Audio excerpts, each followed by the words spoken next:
Okay, I got a little break and some food. Just a little. 250 grams of grounded beef, which is, you know, as natural as I can get it at the moment. And it's not slaughtered to Satan in regards of being halal. And putting all the antifungals in it as well. Trying things out. The things is that, just going back to the basement and, or what do you call it, the base in regards of meat, seems to be, if you're just eating meat and only meat, it seems to be the best in some sense. I'm trying to figure out how, because some antifungals should be, good to kill off the fungus, but maybe it's irritated or something like that, and maybe, I don't know. By the way, taking a lot of antifungals, put it in there in the meat, and I have some other things I've been taking at the moment as well to try, to just give a spectrum of antifungals. But again, it really seems really persistent, and I don't know. So anyway, I do have one thing I want to try out at some point, but again, because I can't get raw milk. Or I can if I can actually, you need to travel over 100 kilometers, and I don't have any car. And I would like the milk to be non-frozen, or non-freezed milk, directly from the cow. And as I understand it, actually just if you let it sit, it actually becomes yogurt. And then you can make, then you can fix a starter to the milk to quickly. There's a lot of things that I do not know in regards to it. But as I understand it, that would be a natural thing in regards of having the natural bacteria. And you can actually get a lot of bacteria. And of course, they eat the sugar in the milk, or a lot of the sugar in the milk, like kefir. And I have tried kefir. Sadly, I don't have any kefir grains anymore. But in regards of fermentation products and all that, some of these fermentation products just seems to make things worse. And the worst thing I think in regards of fermentation that I've tried is kombucha. It's just, it's alcohol, it's sugar, it's just not good. Very bad, very bad reaction I got from that. In regards of water kefir, that's bad as well, because the thing is, you put sugar or you have juice or whatever, and then it eats it up and all that, and there's too much alcohol, and then you have the sugar as well. So you have the sugar and the alcohol. It's just a stupid thing to. So the kombucha is stupid, and the water kefir is stupid, and the best thing that I've tried of these fermentations products are pretty much. I tried fermenting oats as well. No go, absolutely no go. It just it's what is it? What is the word? It's irritates, or that's another word. Irritates. It's seems to just put fuel on the fire. Okay, that might be a better word. So fermenting oat compared to normal oats, I would go for the normal oat, but that seems to be some issues with that as well. But overall, fermenting it just makes it a lot worse. So I tried that. That's a no go as well. So the only the real goody of fermenting, and I fermented from milk that is pasteurized, but pretty much the best fermentation I've tried that seemed to not make things worse was milk kefir grains. And it actually also gives you a pleasurable feeling. You feel good. It gives you a feel good experience as well. And sadly, my kefirs was killed off and all that. But of course, I can get some new ones and all that. But it really didn't fix the issue overall. But I do wonder if I could maybe incorporate, as I understand it, in regards of raw cow milk, you have the bacteria and all that. That might actually be a better option than the kefir. I have to try it out. There's only one thing to the problem is I would already have tried it out if I could actually get the raw milk, and I haven't been able to. Over 100 kilometers I need to go to get raw milk because the food, insanity asylum will not allow. Oh, well, they'll blame the government for it and all that. Yeah, just stupidities of these bullshit these bullshit organizations and all that just tries to take our freedom and our health away from us. It's just all this mixing bullshit society, and I'm also dripping mouth, spitting all over. Yeah, sorry about that. Any case, I'm sitting downward with my head, so it mustn't make it easier. Any case, yeah. But anyway, I guess when I get around, just get the juices flowing. Any case, so I've had talks with these insanity guys and all that, and if I want raw milk, I should be able to get raw milk. But they won't, and we're not allowed to have a sheep or a goat either in many of the, I don't know how the rules totally apply in regard, but we can have a dog. A dog, it's no problem with a dog that barf a lot and all of that. That's okay. But don't you dare get a goat or a sheep, That could actually help you with the grass, I guess. I don't know how much that would actually, but if you have a grass and why not have a goat or a sheep or something like that? It's just the insanities of this system. Why would we, why wouldn't that be okay, How much noise does a goat or a sheep makes compared to a dog, It's just, anyway, so I think that would be an easy solution to make a lot of people actually, because they could get real raw milk just from, having a goat or sheep going around, and it wouldn't make too much milk. I don't know how much milk a goat or a sheep, but, compared to a cow, it's a kind of a little less milk it would probably give out, but it would be, in some sense, free, and you would know what that animal has been eating, because when you buy it in the store and all that, you really don't know what they, apparently, like this, in regards of real food for cows, that's apparently is a special thing, they sell a milk in one of and it's a special thing that the cows are fed raw grass nearly all year. In regards of hay and all that, and really not being fed, all these other things. But apparently they're feeding the animals a lot of weird things, and give them a lot of weird things as well.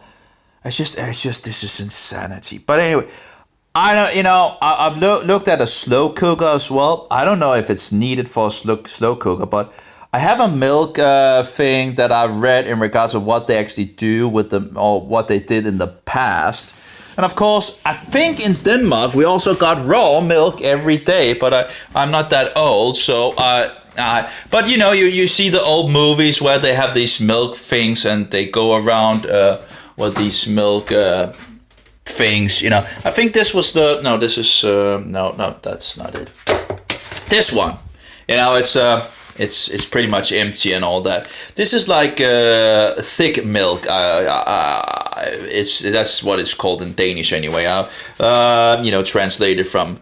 But it says something about you take a what do you call it? Like this, I guess. You take like this and you put some milk. I would probably not use plastic, but anyway. And the new milking, what do you call it? Hot milk. It's not been frozen or anything. And you fix a cup of what is it called? Not sour milk. I think that's another word. Buttermilk. Buttermilk. I guess you could use sour milk as well, and you fix it in a what is the word again? Not a hot place, but a good amount of good heated place at an oven, or I'm not sure what that is, even in Danish. And then after a couple of days, the milk has become sour and it has become thick, fluently consistent. The cow milk is transformed into thick milk. In this way, the Danish, what do you call it? The women, what do you call it? Women farmers or something like women. Country women. I guess country women is a little different in English, but I guess that would be a country, living out in the country woman, or actually wives, has fixed thick milk through generations. And I guess in regards of making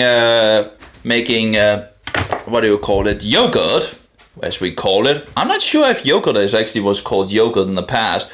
I've heard that. I don't know where that word is coming from. Maybe Latin or Greek again. I don't know. Anyway, so as I understand it, you actually only need 24 hours, as I understand it, actually making yogurt.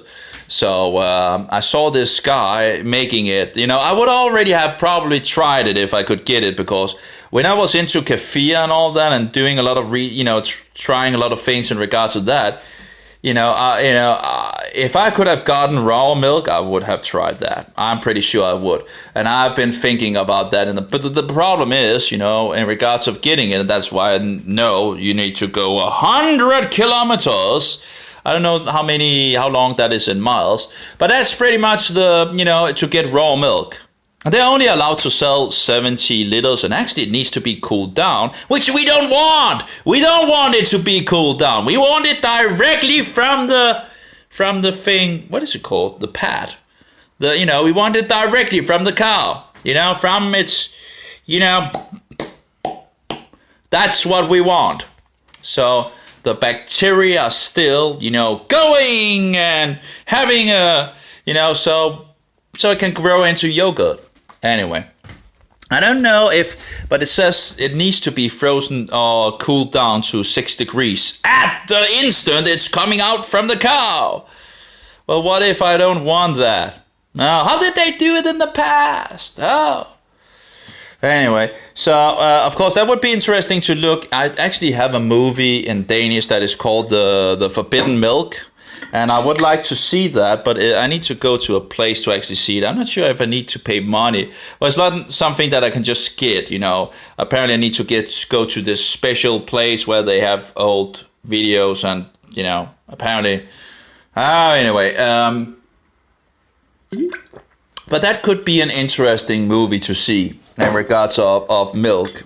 It's a documentary in regards of this forbidden milk. Oh, the raw milk that people have been drinking for hundreds and hundreds and hundreds of years has now become evil. Hey, take a Coke. It's full of sugar and nothing of nutritious value.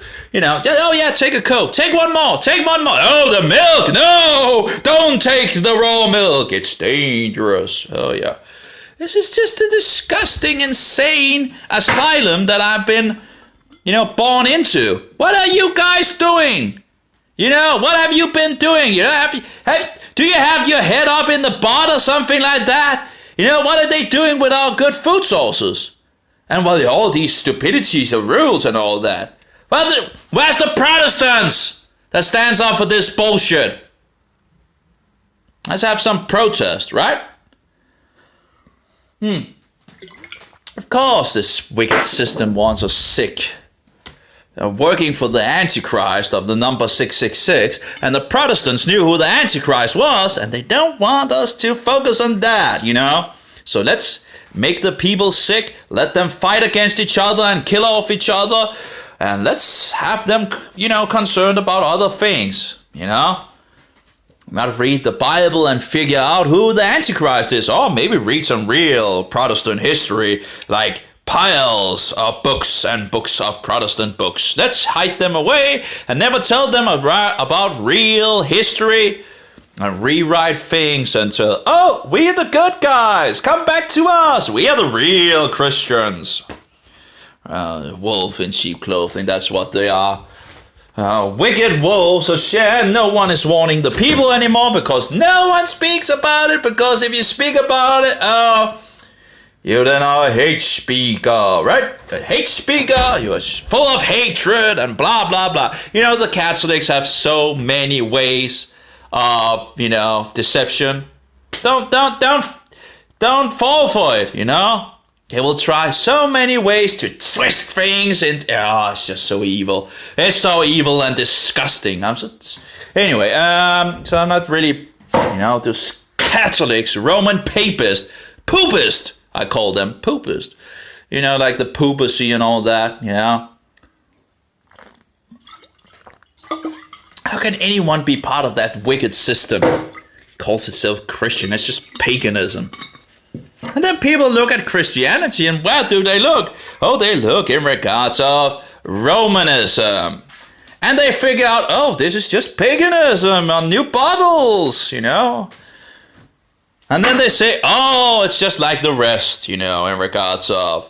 And then they jump back to, instead of actually maybe reading the Bible and figuring things out in regards to who is Jesus Christ really? Is Jesus Christ just a cookie, a crunchy cookie, the wafer god of the Roman Catholics? Or did he die once and for all? A man dying on the tree once and for all. No. The Roman Catholics thinks they are executing Jesus all over again for the sins of the world, for the dead and the living, in their whorehouses. Oh yeah, in their pagan, filthy, satanic whorehouses. Oh well, anyway. And their idols and images and bowing down before, it's just disgusting. If you don't believe me, I wouldn't even advise actually going into a Roman Catholic whorehouse, But if you want to see it for yourself, what these pagans are doing that calls themselves Christians and yet fall down in front of statues and idols and images and cookies. And now, saliva, I guess, or something like that. Yeah, you just get, who cares, disgusting, utterly disgusting. And they make themselves, they don't tell you they're Roman Catholic. They will hide that away as well. When you talk to them, they will try to deceive you and try to drag you to the cookie Jesus and the Antichrist of the number 666. Yeah. And I think I got a little off topic again. Anyway, but it all, it's all connected. It's like we have to look on the boxes and not look in one box. It's all connected. It's interconnected. Satan is, is still in the world. Satan is still the ruler of this world. Now, of course, he has, God is always on top, But Satan is still ruler of this world, until Yeshua returns, that would be Jesus, returns and cast him in the fire. This papacy bullshit, this Roman disgusting, filthy system that have killed the Christians for hundreds and hundreds and hundreds of years and then rewritten history and bullshit lies and deceptions and, this is not true, this is not true, and this is not true. Oh yeah, you just killed off all the Christians and then you rewrote history to, they were heretics and all that. That makes it okay. Okay, they didn't believe what we did, so we murdered them all because they were heretics. Oh bullshit! They're so full of shit, full of crap, full of disgusting filthiness with parasites. It's just disgusting. Anyway, it is incredible. It's incredible how evil this system is. And people just follow, we don't care. Just get along, to go along, to go along, to get along. A bullshit system. While the world is running back to the Antichrist. Yay! No one's speaking up again. Well, very few at least. And who wants to hear about it? No one wants to hear. I just want to live my life, right? I just want to live a good life and, whatever, Yeah, and while they ruin our food sources, ruin our schooling system, actually, it's, I would not allow my children to go into a public school. It's just full of bullshit. I can do a better job in a week than they can in 10 years. It's incredible. Just read some Protestant books and some Bible and they already know more than this disgusting world. Anyway, So, it's just everywhere. This wicked system, our so-called health system, it's a sickness system. And it all goes together, right? Not getting all the right nutrition and all that, according to how God designed it and all that, because we, or whatever you want to call it, the powers to be are ruining our food sources. We get sick, we go to the sick system, and then they can, kill us off, and of course sell us a lot of disgusting drugs before we take the ticket and go to the grave. Oh, yippee yay! What a wonderful thing! Oh, give me a break. And while we murder the weakest in society in regards of our children, unborn children, because we make whores of the women, because of all this feminism bullshit and all that. Oh, I'm getting off topic. Let's get back to the topic, right? Okay, these rebellious, satanic feminists who wanted to be whores. They wanted to be okay to be, a whore. And when they get pregnant because they are out whoring, then of course, you have to murder your child. Because it couldn't be much more disgusting than that, right? To murder an innocent child because, you wanted to have some fornication. Anyway.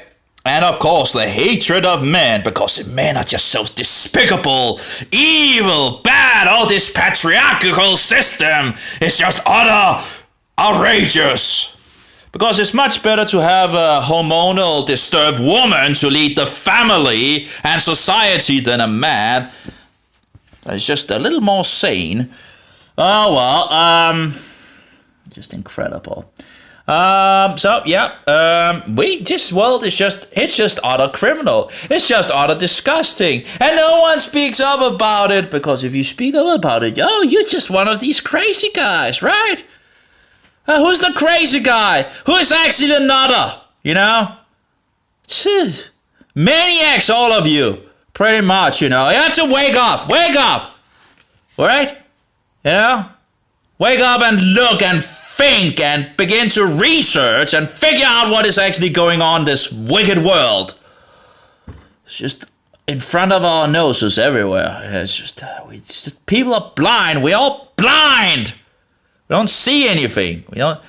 And the corruption goes on and on and on and on and on and on and on and on and on and on and on and on and more bullshit. Anyway, getting back to the topic.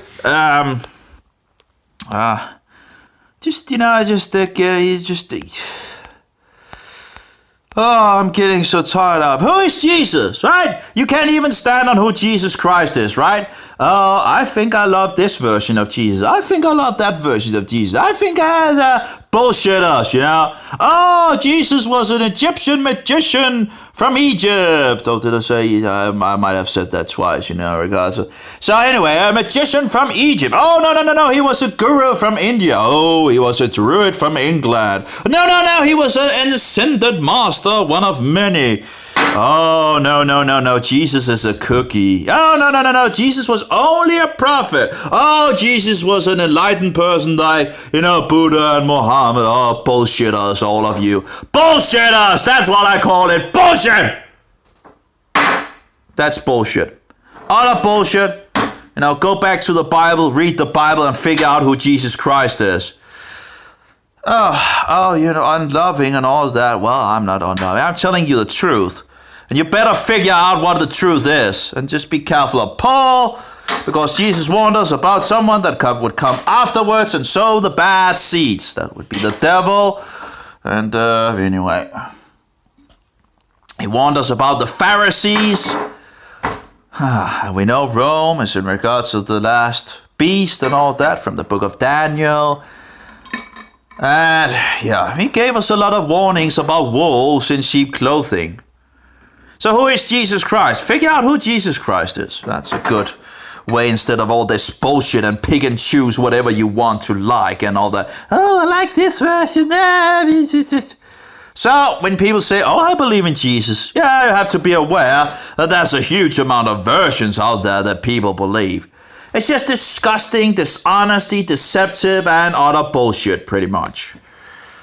That's what it is. I'm getting tired of it, and I'm getting tired of all the lies. I actually have been tired of these lies since a long, why are we lying to our children about Christmas, Easter, Halloween, Satan Claus, right? The Easter rabbit and, Tooth Fairy and gnomes and whatever bullshit you're teaching your children. Should be ashamed. Oh, there's no shame. No, because all are doing it, right? All the rest are doing it. So it's okay to do it because all the rest are doing it. And now I'm drooling again, It's just kidding it. You got to be kidding me. Oh, all the others are murdering. That's okay to murder. All the other people are lying. That's okay to lie. Are you just you should how wicked are you people? It's just incredible. Oh, yeah, it just goes on and on and on and on and on and on and on.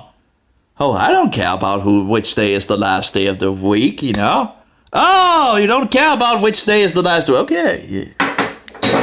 Not caring. If people just cared a little, just a little bit, it would be nice. No one cares, it seems like. No one is like cares. Oh, we don't care about the truth. We want all the wicked lies and deceptions and, kind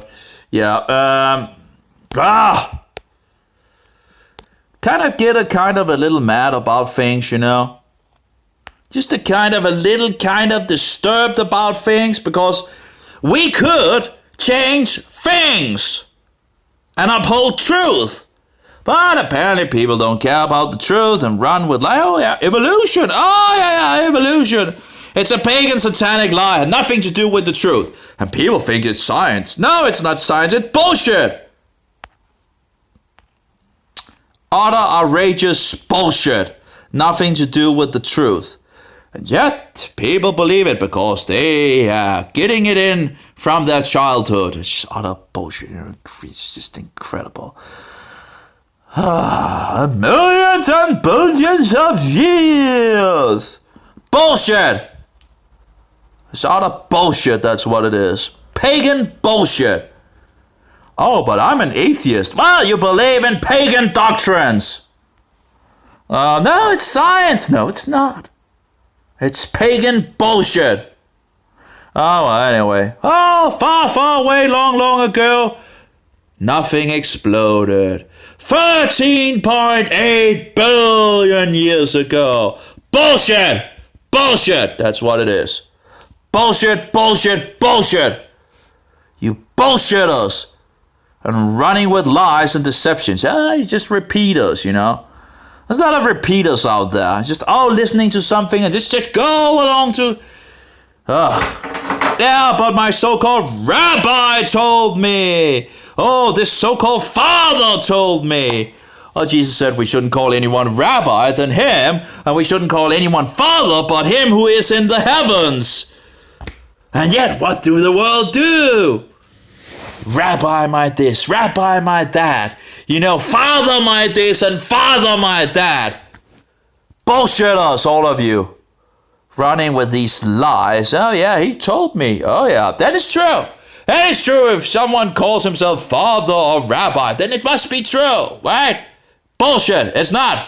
Read the Bible. Stand for the Bible instead of this bullshit. Anyway, oh yeah, getting off topic. Getting kind of really off topic.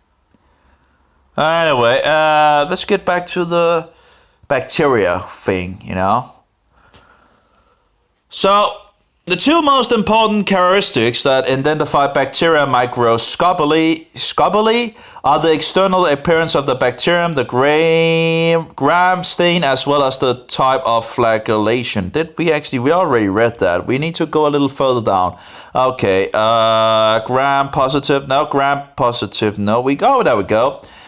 I think For the host themselves, an infection. For the host themselves, an infection with the gram-negative bacteria is more critical. Upon decomposition, the lipopolysaccharides of the second membrane layer can be released by the host body as endotoxins. Endotoxins act as pyogenes and cause high fever and chills. I have no idea what it is. I guess it's some kind of toxin. But besides that, let's have a look at what it says. A toxin that is confined inside the microorganism and is released only when the microorganism are broken down or die. And that's the thing with antifungals, right? Which actually is called, antifungals is called. It's called one thing in English and another thing in Danish or in German, but I guess the Danish and German might actually goes back to Greek or Latin. It's called I can't remember. I have it on my Facebook, But anyway, so you have these. Let's just use a standard word. So you have fungus poison, right? So the fungus poison, if you take some fungus poison that begins to kill off the candida or the fungus, whatever fungus you have in your body that is making havoc to your temple, then wouldn't it be so surprising that if toxins that is confined inside the microorganism like fungus and is released only when the microorganism are broken down or die? Do you think that could be the case, that when you take an antifungal, a fungus? Oh, sorry. Yeah, and sorry. Did I say antifungal? Yeah, antifungal. Yeah, did I say fungus poison? Fungus poison. That's antibiotic. Sorry, but if you take fungus poison, no, I'm getting that wrong. If you take antifungals, that's the right word. I guess it's all my antifungals that actually making a havoc to my brain. All the things that is just issues in this world that makes my brain So anyway, sometimes I make mistakes, just have to be aware of that. And so, not fungus poison in regards of antibiotic, which of course they don't tell you that it is. But anyway, let's just look it up, Google it, whatever, do some research. No one will do it for you. And the world will lie to you and try to deceive you and get you off track and all that and make you think you are stupid and, whatever. Anyway, So in regards, if you actually get antifungals to a person, okay, antifungals, so that when you intake it, it begins to kill what? Fungus, okay? So when you begin to kill fungus, and they release their inner sides, could there be some toxins maybe found in the fungus that might be released to the body, and might that actually make symptoms in the body? So maybe some of these symptoms that they say these antifungals has is because of the breakdown of fungus that releases their toxins into a huge amount. If you kill a lot of fungus, you will release a lot of fungus scot, right? And that might actually make some symptoms for you. Why? It's like, do I need to think for everybody? It's like, give me. Anyway,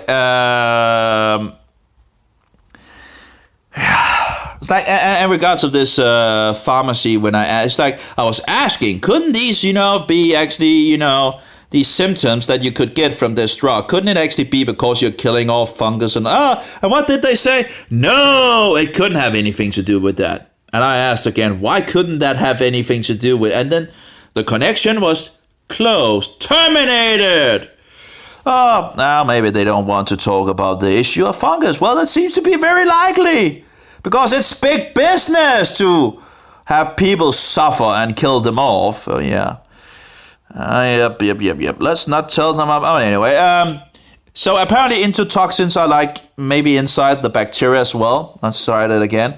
For the host themselves, an infection with gram-negative bacteria is more critical. Upon the decomposition and lipopolysaccharides of the second membrane layer can be released by host body as endotoxins. Endotoxins act as a pyogens and cause high fever and chills. So it seems like these endotoxins, which in regards to being inside, it seems, which is getting released, can cause high fever and chills. You would feel like you're sick, right? Anyway, that's a symptom, right? A symptom because, endotoxins are being released, you get symptoms and all that. Makes sense to me. But maybe I'm just stupid and don't understand real medical stuff, right? Maybe I'm not just a murderer and, what's it called? Brainwashed guy that has been brainwashed for years and years into this wicked system of these... Oh, that was another word. There was another word. These, that was actually another word for these guys. And I forgot it. I actually got, from this guy. It was a very nice word that he used, I think. It was, of course, not a positive word, but... I can't remember the word. I guess maybe it will come up,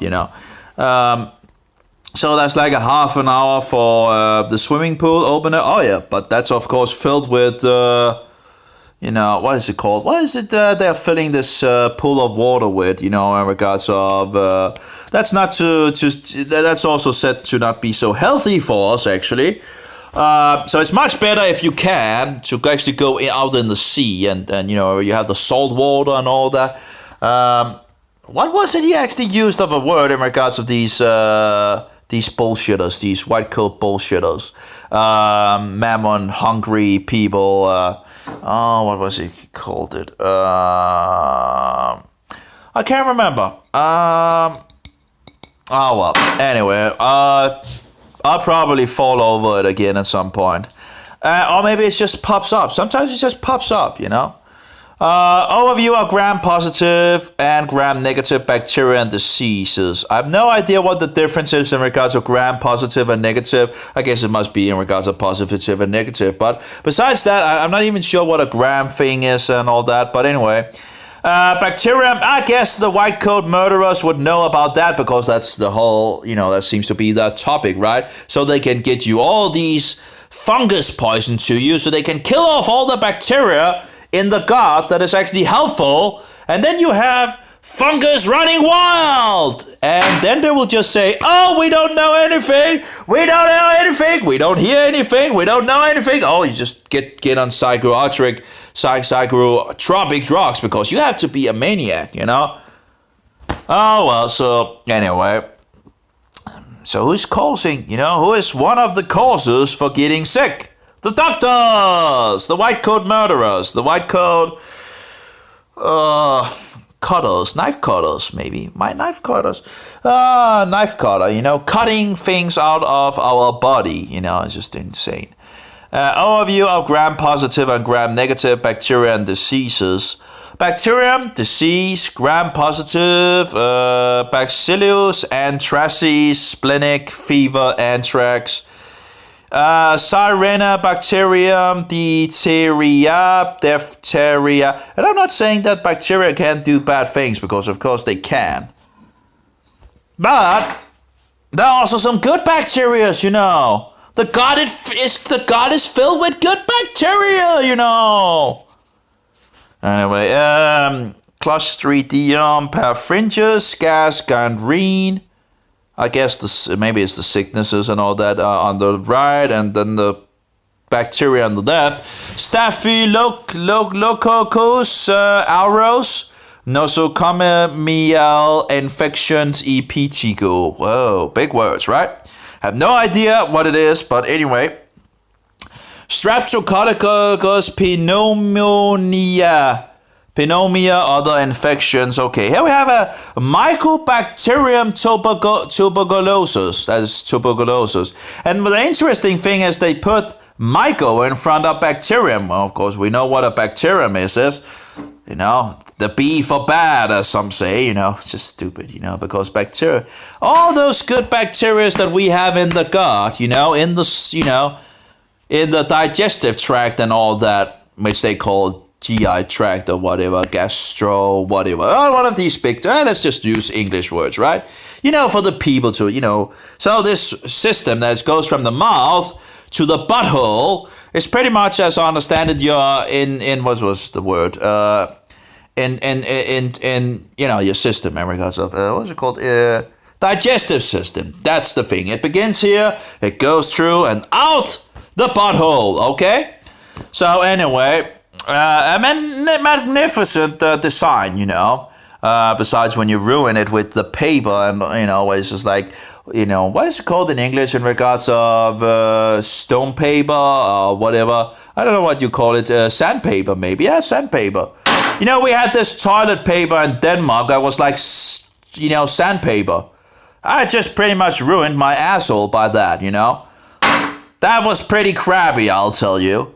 Anyway, hey, thanks for getting you all this cheap bullshit paper when we all could actually have like a bidet, an ass pistol, with water. That's much, much better cleaning you and not making you, hurt your butthole.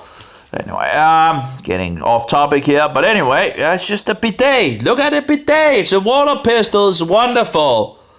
It's like, I'm like, why didn't they use that? They use it on other nations, but in Denmark, no, we don't even know what it is. It's like, hey, it's a godsend, I love it. I wouldn't live without it, I think I would probably be one of the first things I would install if I move from one apartment to another apartment. I would like my water pistol. How am I, it's just sad that I can't take it with me outside, but at least I have it in my apartment. It's just, I give it 10 stars out of 10, It's a wonderful product, it's cheap, and it just works, and anyway, it just cleans you out down there, Just cleans you down. Some actually use towels afterwards. I haven't really tried using a towel. They will have a small towel just to clean off afterwards and all that. I just use paper at the, that's pretty much, well, I guess, you would, yeah, maybe you could get some towels that you could use and just throw out or something like that. I don't know. But in any case, you just whatever. So you're just pretty much cleaning you. I do wonder in regards of maybe one could actually. I don't know. Anyway, Mycobacterium tuberculosis. Mycobacterium is myco is fungus. So why are they calling it like fungus bacterium? And it's something like that. It acts like a fungus or something like that. And I need to do more research on that and so forward. But maybe the bacterium is not a bacterium. Maybe it's a fungus. I don't know. Whatever. I need more research on that. This is interesting to call it a mycobacterium. Oh well. Maybe in regards to the sickness, one could maybe get the idea. Is this actually fungus or is this bacteria? I don't know. Anyway, so we have gram negative. Oh, so this was like the gram positive. Okay, bacteria disease and then gram positive. So we have the gram positive of so-called bacteria, which again, I don't know in regards to the mycobacteria thing. So we have the gram negative, and again, I have no idea what the difference is in regards of gram negative and again, that's probably is an issue, difference. I guess one could actually just maybe look it up. Maybe we could just take a copy here and and copy. And I was actually waiting for the swimming hall to open, and now it's like the time is just flying around here. And I could already be going, but anyway. Gram-negative of bacteria being of or relating to a bacterium that does not retain the violet stain used in Graham's method. Other gram-negative rods can be very small. Okay. Okay. Yeah, okay. Maybe we should look at that's the thing. When you read these, big words and all that, and you begin to open up more. It's like a language. It's like a foreign language that you open up, like Hebrew or whatever, or Greek or German or Norwegian or Swedish or whatever, English, just you're learning a new, language to try to decipher what these white coat murderers are actually saying. Oh well, because apparently they can't speak Danish or English or German, or they apparently you have this, anyway, so we have gram-positive. When you're sitting there in front of the white coat and it's just incredible. No, gram-positive of bacteria being or relating to a bacterium that retains the violet stain used in grams. So apparently some retains the violet and some does not, as I understand it, right? Apparently, again, gram-negative, let's see. That does not retain. So there's something with a violet stain, apparently, in Graham's method, which of course I could go into some point, whatever. But I'm not interested so much in bacteria. Actually, we're just reading it. What personally I'm interested is in regards of the fungus. But knowing a little about everything is it could be valuable. Who knows? In regards of getting the pieces. So Bacillus anthracis, splenic fever, and this is the gram-positive. So. Was the gram, that was the ones that kept the violet, wasn't it? Or was it the other way? That was the ones that kept the violet thing in them. I have no idea what is that. But anyway, so we have Corina bacterium, diphtheria, which apparently the sickness must be diphtheria. That's the disease. Yeah, we see the disease here and the bacterium here. Clostridium perfringens, that's gas gangrene. No, Staphylococcus aureus, nosocomial infection in petticoat. Wasn't there something? Oh, no, maybe that's. I thought that was a word in regards of hospital, was like maybe I'm getting that wrong. I must be getting that wrong. Maybe not. Let's see. Yeah, taking place or originating in the hospital. I was correct. That's nice. Something is sticking up there. That's, it's always nice. But, when you feel like you're in an overflowing, glass, that is pretty much if you fill it. It's like filling it and then something else goes out, Where's there we go. Okay. So apparently Staphylococcus aureus seems to be like having a word in regards of a hospital infection. Which, it's probably also one of the reasons why you wouldn't like to go to a hospital, because you end actually up getting sick, strapped to, actually getting more sick than you are. You might actually die in the hospital. Anyway, Streptococcus pneumonia, other infections, they might murder you in regards of the hospital. Mycobacterium tuberculosis, that's tuberculosis. Oh, what happened here? Did we jump? Apparently I jumped up, apparently.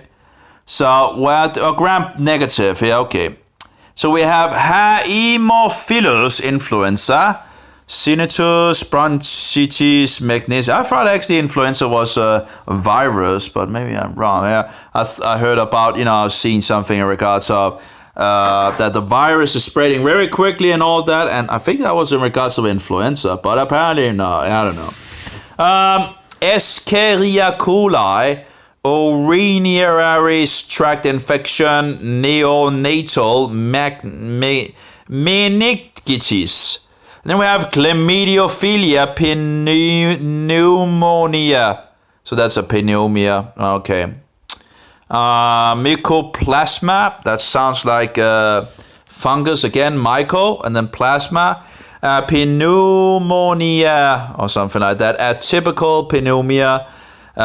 Neisseria meningitis. Meningitis or something like that. And now my nose is blocking again. Bacterial Flagella and pili, approximately 50% of prokaryotes move with the help of the flagella. I think that's the motor thing as well. They have this motor, which is, and it spins it around and then the bacteria moves. The flagella is actually a motor, by the way. A very effective motor, as I understand it. It looks very designed, Maybe it's because it was a designer that actually designed it, from the beginning of creation, like 6,000 years ago. But anyway, flagella can either be monotric, meaning one single flagellum, or polytric. I think it could be more than, they had like 1 or 2 or 3 when they saw in regards of the bacteria how quick it could actually, but anyway, I can't remember the details about it, but I think it was kind of, I think it was in regards of, those with more was actually mutations or something like that. And then if they actually, they could do so the mutation would grow more, but in natural environment or something like that, the mutation would just die off. But anyway, meaning more than one flagellum on the bacterium. Bacterial flagella consist of the protein flagellin and are not covered by the cell membrane. The placement of the flagella is either monopolar at one end of the cell, bipolar on both ends of the cell, or peritrix all over the bacterium. Oh, interesting. So it can move around, and it's like it's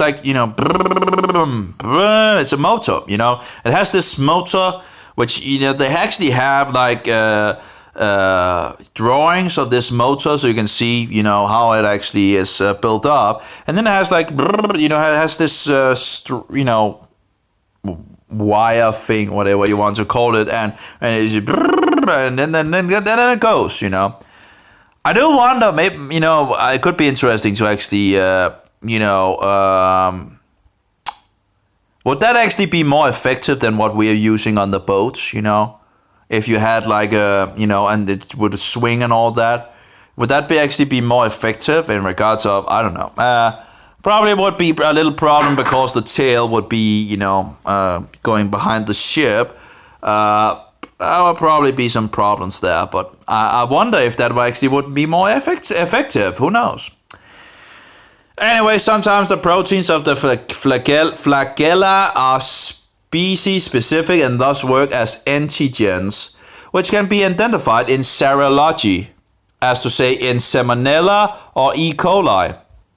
And they're really, bacteria and all that. You could just take some colloidal silver if you have problems with bacteria. They actually tested colloidal silver in Denmark, but I never was allowed to get the report. Now, one of the guys that made the report, I think as I remember, they tested 400 bacteria, and all of these bacteria died to the silver. If you really want to, and as I understand, it only kills the I don't know, but as I understand it, pretty much kills the bad bacteria and not the good bacteria. But in any case, so it's a kind of antibiotic, but not being coming from fungus, and but anyway. So but he sent the report apparently, and I was not allowed to get it. I don't know if one could actually, if one was an advocate or whatever, that you could probably get some kind of force them to give you the material, but I know too little in regards to that. But in any case, the guy didn't want to give me the report, and I would they're hiding everything. They're just they know these things, and they're just hiding it from the people because it's a business. And it's not positive in regards of us, I'll tell you, It's just making us sick and kills us, actually murders on a high scale. And letting us get things, and then we'll end up on drugs and more drugs, and just down the pocket on the medical mafia. Anyway, so I think it was 400 bacteria. It was like on the engineering page for engineers on the website. They talked about it, and I contacted the guy that made it, and he just didn't want to give it to me because apparently it has to be approved another place, And I never saw that article. I don't know if there's any public place one could maybe actually get access to it, like the English PubMed, where you have, where the public seems to have access without paying and all that for the research and all that. So even the Danish woman as well, actually, the Danish woman that actually wrote this thing also has publicized. Has actually publicized on that place as well, a huge amount of reports as well. But anyway, and I think she might actually be the leading researcher on fungus in this nation. But it seems like she can't help me. But anyway, that's just how it is, I guess. Because she's apparently, she talks to doctors to help them in regards to things, apparently. But then, of course, the doctor needs to call her. And, of course, the doctor doesn't have time to do that. So he never does it. And thereby, this is... So, let's see here. Pili are similar in structure to Flagella, but are much smaller. Pili or fimbria help also I've been looking into a microscope. Now, I don't have that much resources and all that.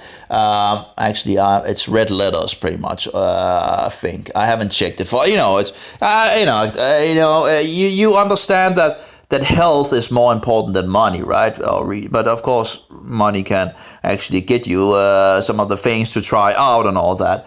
But in any case, when you begin, when you have issues, it's just much more important than all the rest. It doesn't matter how rich you are and all that. If you just can get healthy, you would be happy, right?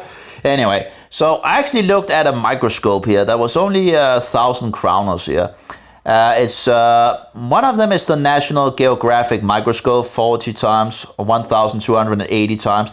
As I understand it, in regards of how many times, it's said to not be that of an importance, but I've heard some microscopic guys say that after 1,000, it pretty much is a waste.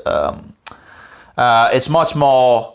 It's much more in regards to the details, how the microscope can fix the detail. Anyway, whatever. I don't know. I don't know much about microscopes, but I've been looking into that because I'm thinking, then I, could do some research myself because of these incompetent white coat murderers. That would be maybe a way to just do some research myself and see if I can actually find. The fungus. Now, of course, as I understand it, 50% of the Danish people, you can actually find the fungus in the mouth, the Candida albicans, in the mouth or in the, in the stool, I guess, or something like that. I think it was Candida albicans or just Candida. I'm not sure if it actually said. Let's see, I have the Danish side here. The question is if I can find it again. I think the glue is done in regards to my glasses. 50%. That was something. Well, and a lot of people apparently, but some people don't have any issues with the fungus. Of course, it can actually, as long as it stays in its yeast form and stays where it needs to stay, and there are police to check, to keep it in check, then everything is fine. The problem is it's when it becomes really criminal, when it really goes haywire.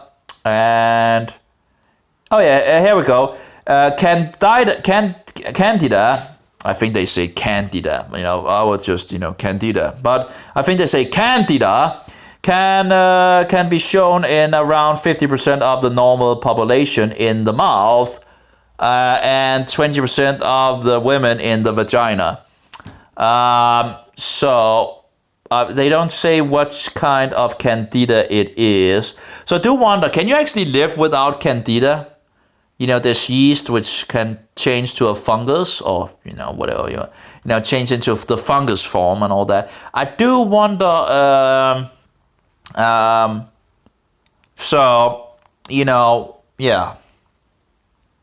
So I guess if you're actually kissing another person, there's 50% chance of that you actually might. I saw a scientist that said that it was actually a good thing in regards of this kissing thing. There's still the glue is still kind of. But anyway, he said it was a good thing to actually exchange microbes and all that. And he talked about how many microbes you're actually exchanging and all that. But you might also get some bad microbes, I guess, like fungus with this exchange. And if you have a lot of partners, which of course is wrong to have you might exchange a lot of things. And of course you have the sicknesses of sexual sicknesses as well. Instead of just doing what God said, we have a way of transferring sexual sicknesses by having multiple partners, and also now going into disgusting homosexuality. And anyway,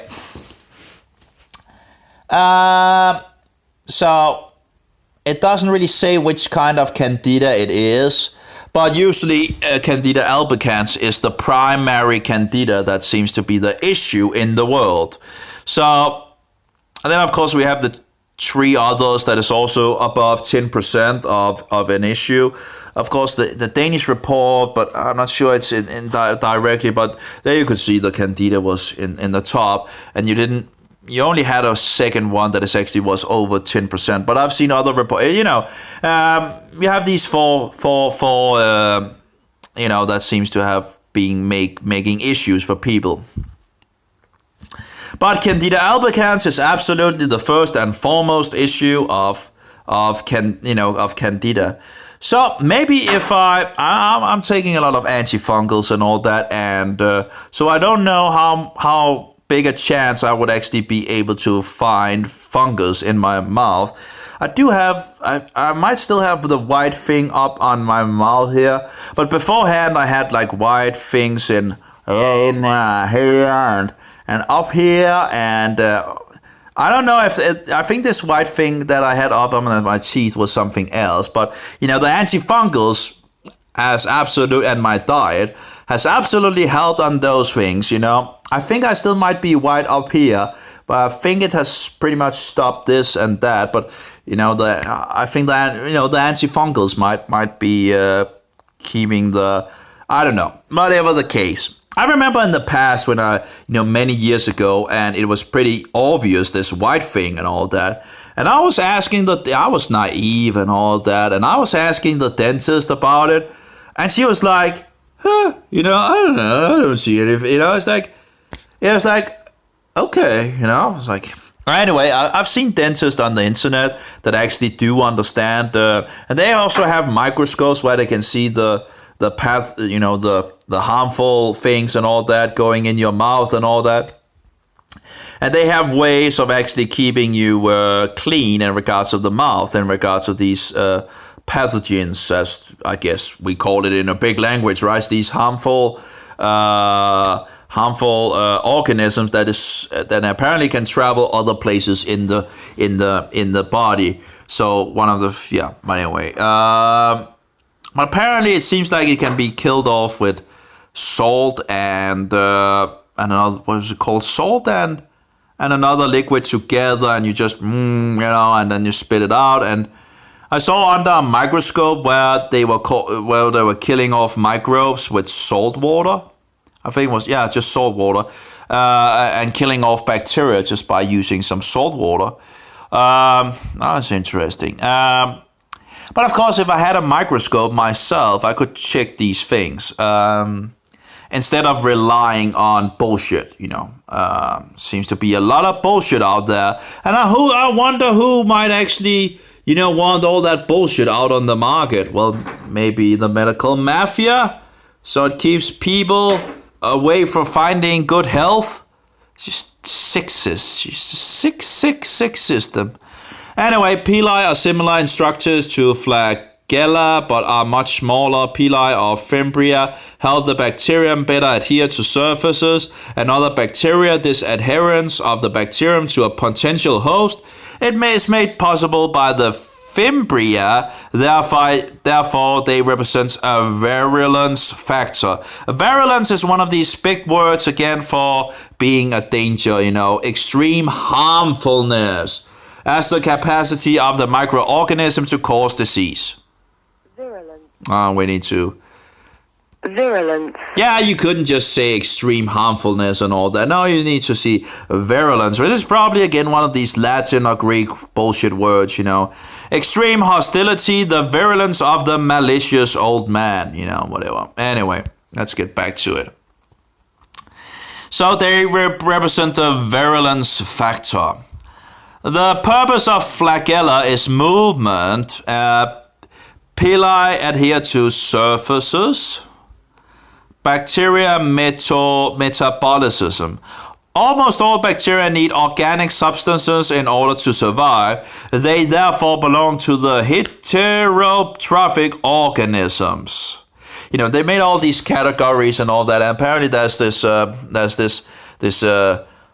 bucket or whatever you want to call it with a lot of things that they when they don't know where to put it, they apparently put it in that box.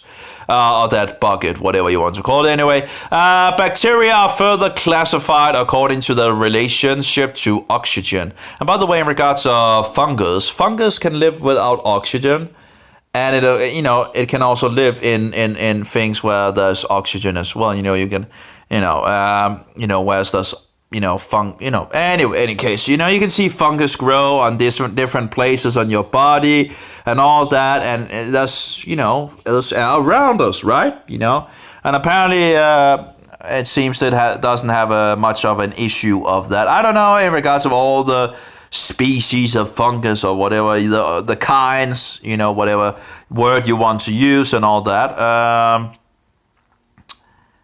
Because I guess a kind would be, a fungus, the species, I guess, could be inside the same kind.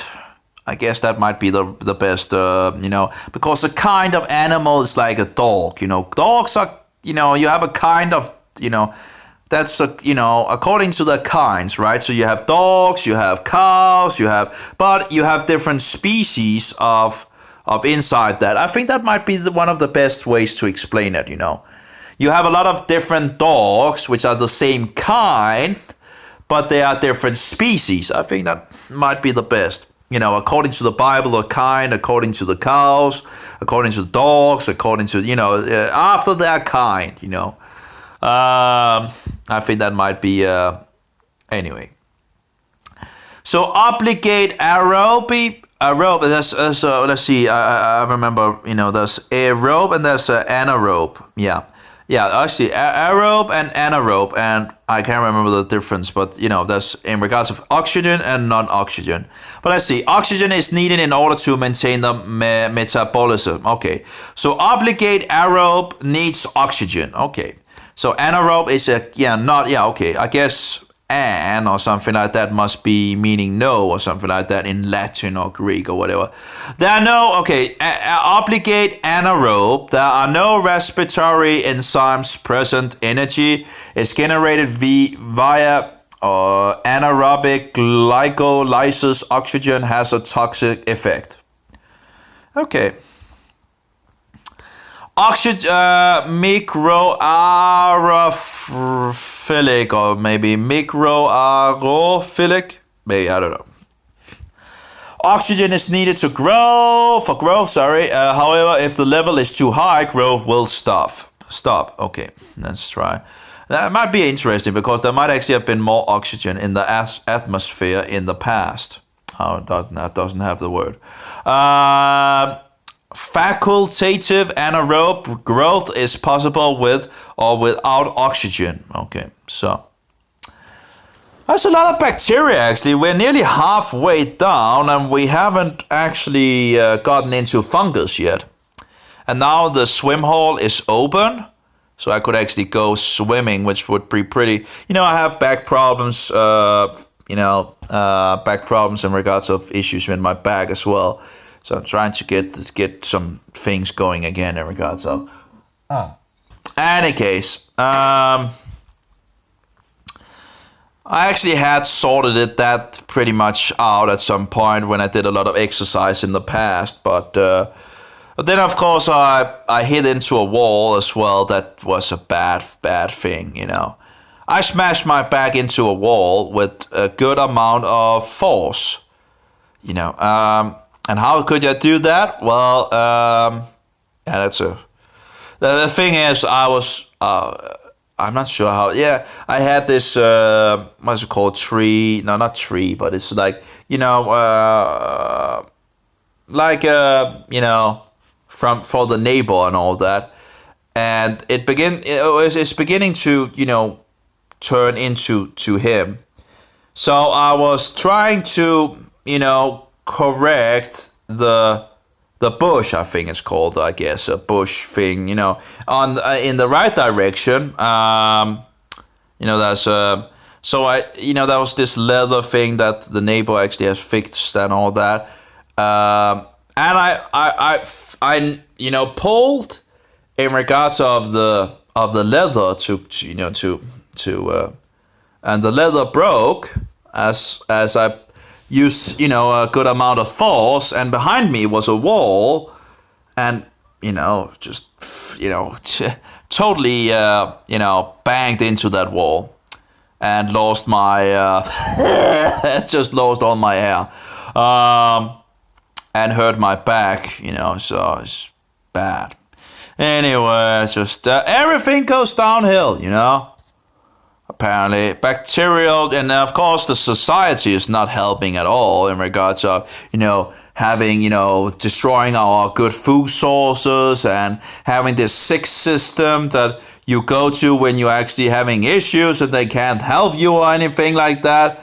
They just make it worse, until you pretty much in the grave and all that. It's just disgusting. Why are we even supporting this? As it's the people's paying the state and the state paying for this sick system? Why not? Okay. So I do get that people that are not having resources like myself can go to this, and that's a problem because I'm not I can't go to a naturopath because I don't have the resources for that.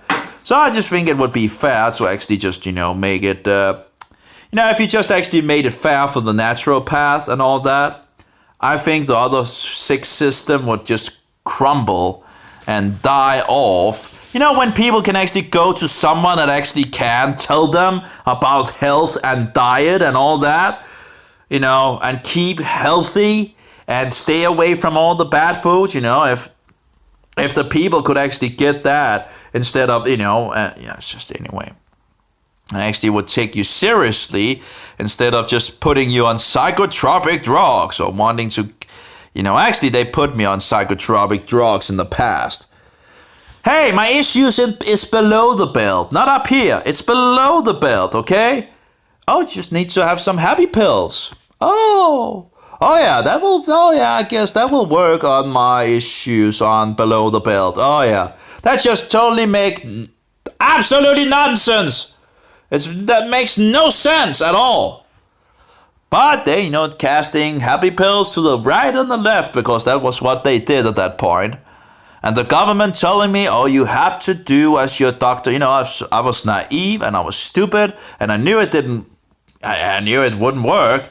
But, this, saying, oh, you have to do as your doctor tells you. Really? Really, I think that sounds like a really bad idea. Just take your brain out and put it before you go into the doctor, and let's just, let him fill you up with very bad ideas, It's just discuss this symbiotic system of filthiness. Anyway. So bacteria are capable of exchanging genetic material with other bacteria because bacteria can integrate foreign DNA into their own genome. And they can recombine the existing gene pool. In this way, different bacteria strains can transfer genetic properties among each other. And as I understand it, that is one of the problems they have when they, for example, use fungus poison like antibiotic. Some of the fungus might be resistant, and they can actually, exchange this resistance to others, as I understand it. So they, so-called resistance, it's just because it's, how natural is it to use fungus poison to kill off bacteria that might actually have a reason why they are there in the gut to actually do some of the things. It actually might be a good thing that they actually become resistant. Not to kill them all off, Anyway. Maybe it's because you killed off the good guys that the so-called bad guys are now having, is not now a problem for the I'll just give them some more fungus poison, right? Some more antibiotic, and of course that apparently, according to one of the guys out there, in regards to research, that the more antibiotic that you're taking, the greater the risk for cancer. Which of course makes sense if cancer is just fungus. And, you have the mycotoxins, which is fungus poison, that if you have fungus and the fungus goes around, it releases fungus poison, and your immune system is going down, and you just, it's just going wild.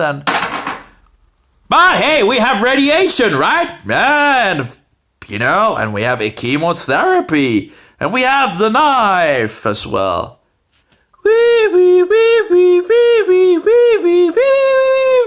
And it's like explosion, just totally explosion up in their head, It's just the insanity. And they're killing off people. They're murdering people by the millions. But hey, it's great business,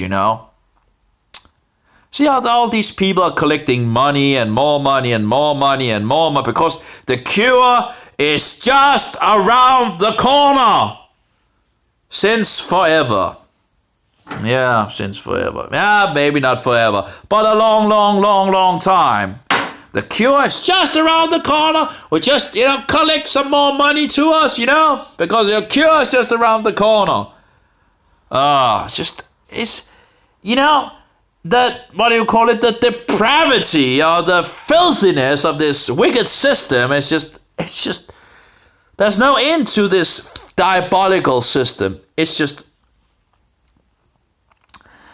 I don't have the words for telling how outrageous this system is. But I'm the nutcase, I'm the nutcase, apparently, Yeah, just radiate people more and burn them and put poison in them in regards of chemotherapy and let's just chop a breast off and a breast there and whatever,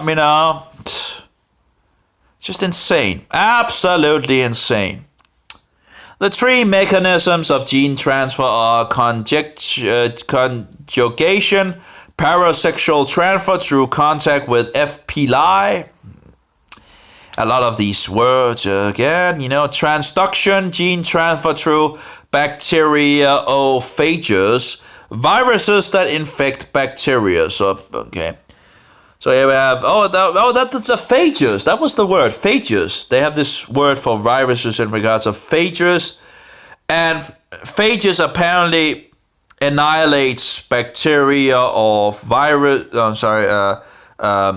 bacteria or fungus or fungi.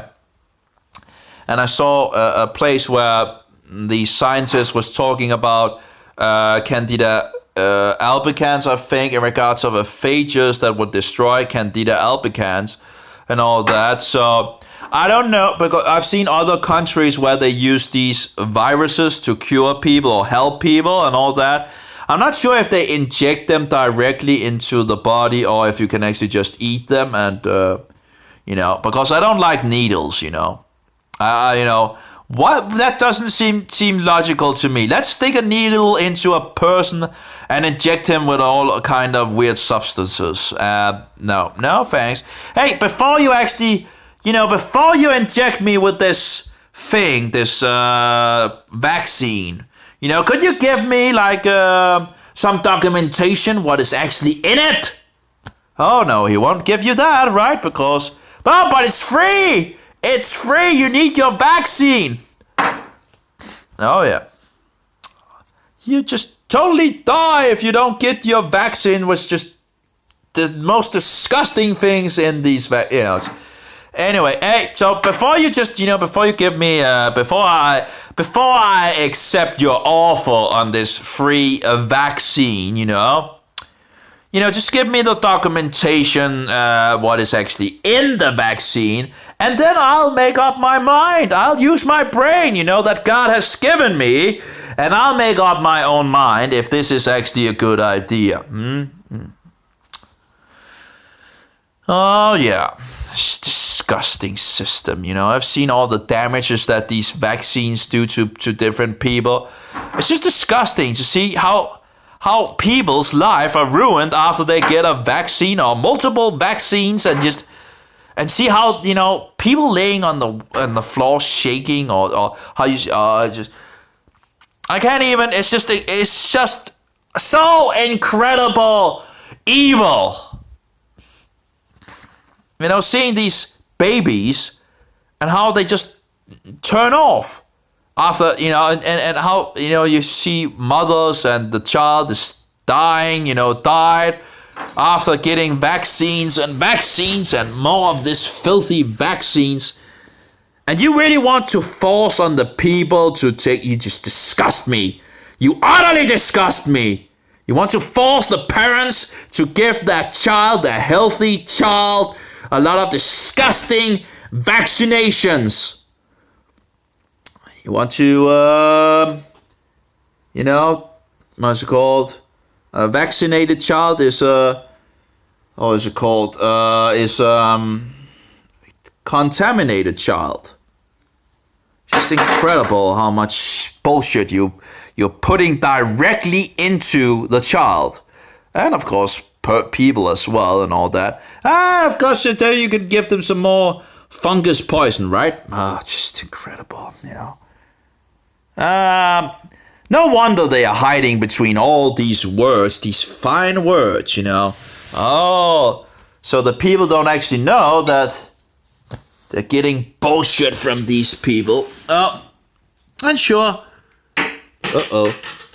I lost that. Oh well. Just kidding. I wanted something to drink, there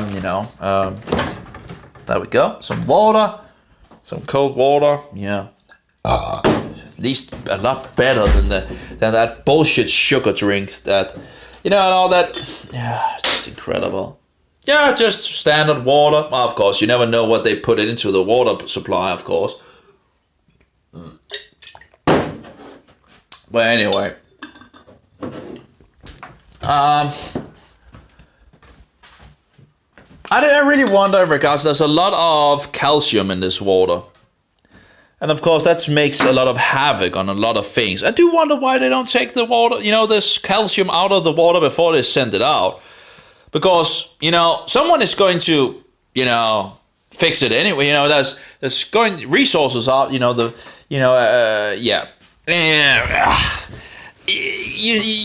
Then you have the people, needing to, fix it away and all that, because their things get blocked and all that because of the calcium and all. Can't remember what it's called, but it's like two ingredients that is together that makes out this thing. Why don't they take it out of the water before handing it? At least some of it. At least I don't know. Anyway. When I remember I had a distiller, in regards to water distiller, and it was just so disgusting how much actually is in the bottom, and what is actually in the water. I don't know in regards of they say it's always unhealthy to drink distilled water. I don't know. I didn't have any problem with it as far as whatever. It's funny, right? Because they use distilled water on ships. They have a lot of they distill the water of the ocean and they make distilled water. Apparently, they didn't have any problem in regards of that. Whatever. So, but anyway, so the cause, where did we go? Okay, yeah. The cause of the pathogenic effect of bacteria. Different factors have an influence on the virulence, strength of pathogenicity. Oh yeah, let's just explain it with one of these big words again, right? Anyway, in regards of strength of harmfulness, I would guess would probably be a better word. But now we can't use, we need to... apparently don't have the word, but anyway, pathogenicity. Oh yeah, let's use one of the. Let's explain the words virulence with strength of pathogenicity. Give me a break. They lost their mind. Anyway, of bacteria, the number of infecting bacteria, adhesions, I'm not actually sure what adhesions actually is. It's just incredible. Adhesions, let's see here. The property of sticking together as of glue and wood. Okay, adhesion. Okay. Or the joining of surfaces of different composition. Okay, yeah. I guess my glasses at the moment are doing some kind of adhesions where they're gluing together. I don't know. Invasion factors, replication, freight, formation of endo and exotoxins. Oh, we have exotoxins as well. So I guess okay, we have endospores. Oh, that's inside it. Okay, that makes sense because as I understand it, you have bacteria that can make endospores. And there was something about one yeast going over another yeast, and then the one endospore would be in the outside yeast, so I guess it would be an endospore, So it's it's a yeast that actually then becomes some kind of a spore, where another yeast is outside. I don't know if it probably dies, but that was something in regards to that. Exo would just be outside, I guess. A toxin that is secreted by, okay, it's actually secreted, okay. So an exotoxin, a toxin that is secreted by microorganism into the surrounding medium. Okay, so endo is inside, that is confined inside the microorganism, and the other thing is exo is what is excrete. I guess like mycotoxins, mycotoxins might then be an exotoxin, all these words, And one of the things why I'm reading these things and studying a little is just to get some more, grow in regards of understanding their things, Because, we are pretty much alone in regards of this, a lot of people, it's not only me and some people and probably a lot of people are in much worse place than I am. And these bullshitters are killing them off.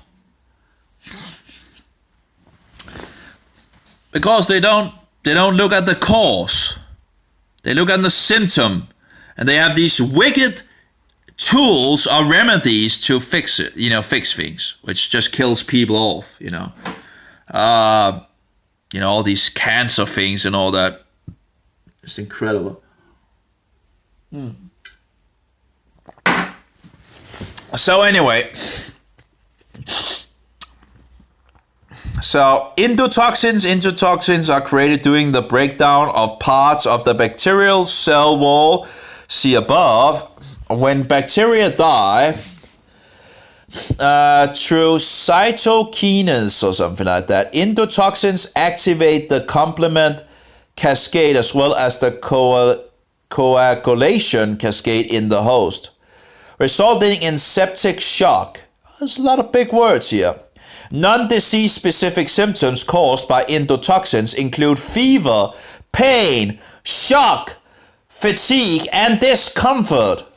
Say, hey, wait. So when I take this antifungal, and it says there are these symptoms that I could get by taking the antifungal, which of course kills fungus and makes them explode all their entrails and all that, could it be that the symptoms could be in regards of fever, pain, shock, fatigue, and discomfort, or other symptoms?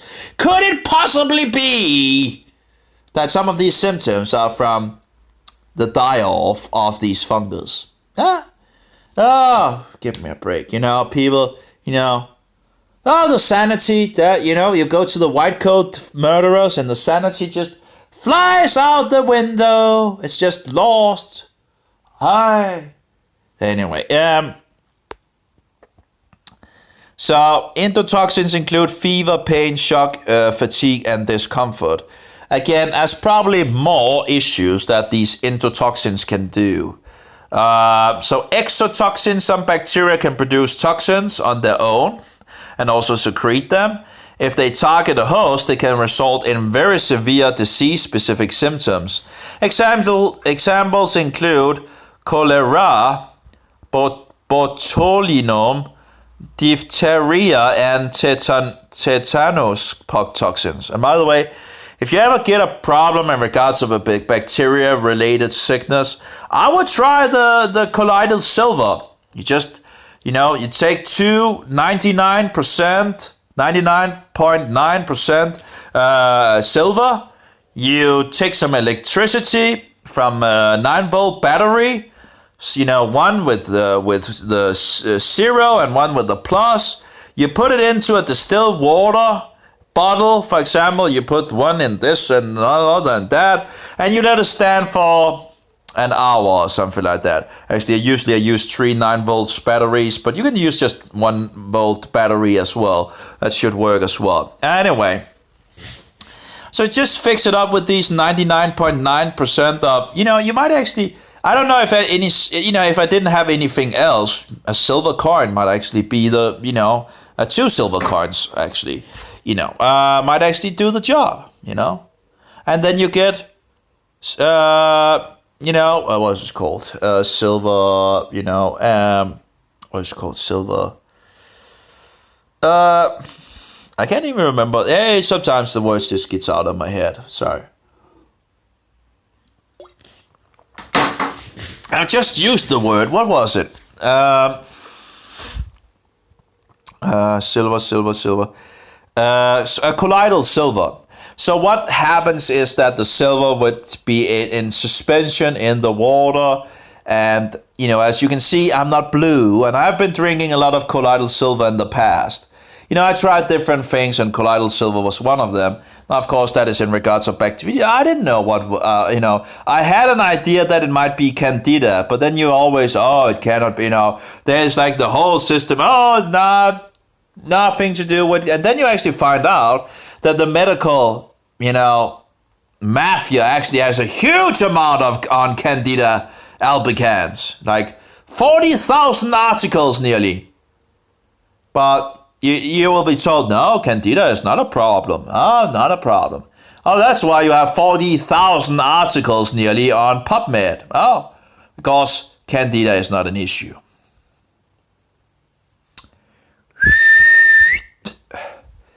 Yeah, that's the thing. The sanity is just totally... Anyway, let's see here. Examples include cholera, botulinum, diphtheria, and tetanus toxins. I actually also have a book in regards of colloidal silver that I need to get at some point. And tetanus, I'm not sure what tetanus toxins are, but anyway, let's try to look at it. But anyway, if there was anything in regards of bacterial, I would look into colloidal silver. And again, you can make it pretty. It's, of course, everything new tends to be hard, but if you have a 9-volt battery and you connect it with, you connect the silver silver. Some places you can get 99.9% silver, and just connect the one wire to one and the other wire to the other, and just put it down in the distilled. You can get distilled on the pharmacy, distilled water. I wouldn't suggest actually making your own distilled water to do it, because it's apparently not good enough. I tried that, and it's just not good enough. I was told that it would work if you maybe distilled it twice. Apparently there's still some impurities in so it's not, let's see, tetanus, an acute and serious infection of the central nervous system caused by bacterial infection of open wounds, spasms of the jaw and laryngeal muscles may occur during the late stages. A sustained muscular contraction resulting from rapid series of nerve impulses, whatever. Big words again, big words, instead of just saying what they, But apparently tetanus toxins. Okay, so toxin, fungus, and effect. Oh, we have fungus! We're getting to the fungus! The fungi, as they also call it, fungi. We have fungi! So, toxin. So, let's see here. Toxin, fungus, and effect. I think actually, wasn't it aflatoxin that actually makes cancer, by the way? By Tuberculosis flavors. Isn't that actually the mold or something like that actually makes, they inject it into mouse, if I remember correctly, and it gives cancer. There's also another poison, a fungus poison, that actually makes diabetes. I'm not sure if it must be in regards to the beta cells, in regards to destroying the beta cells. I'm not sure if that's the so-called diabetes 1 or 2 or whatever, I can't remember the differences in regards, and apparently there's a third version going, whatever. So anyway, toxin, aflatoxin from the fungus Aspergillus flavus, Aspergillus parasiticus. An effect, highly carcinogenic. Isn't carcinogenic in regards of making cancer? Oh. Causing or tending to cause cancer. Oh. So what is cancer, by the way? Oh, what's cancer? Anyway, it seems like some of these fungus poisons, makes the immune system, what's it called? It takes down the immune system and then makes it possible for the fungus to get a hold in your body and all that. So it seems like you have the spores and you have the mycotoxins, and it seems to work together to help this organism to, we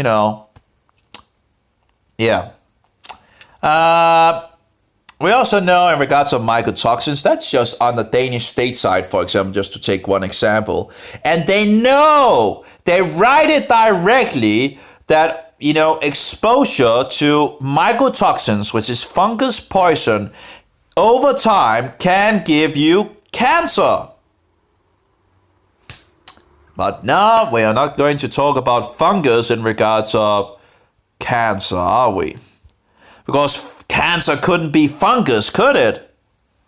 Or could it? Well, it's big business, so they don't see anything, they don't say anything, and they don't see anything. Oh yeah, they don't see anything, they don't hear anything, and then don't speak anything.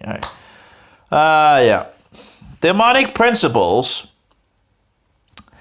So, highly carcinogenic, often the cause of food poisoning, traces on nuts and grain and spices. And in regards to the Danish source, that was in regards of grain, mostly in regards of, that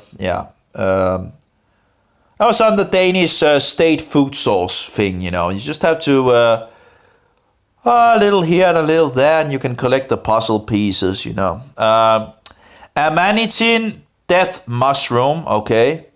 Was the inhibition of ANA, Cape polymerase 2, uses Roman numbers here, lethal even in small doses, okay. Then we have muscarine, toadstool, agaric mushroom, impacts the fly pathetic regulation of the nervous system. Are they going to... Okay. Okay. It doesn't really seem like this. These are mushrooms outside, you know. Egotamin, agot fungus, clay, visips, purpurea, or something like that, impacts the autonomic nervous system, has a hallucinogenic effect, affects the uterine contraction. By the way, in regards of hallucinogenic and all that, it seems like some either parasites or fungus are using these hallucinogenic things to be able to control the victim. So it's funny when people are taking mushrooms like to get into this state. It actually might be we see it being used other places to seemingly get control of the victim that is overcome. So anyway, so the question is, could some of these fungus which have these could they actually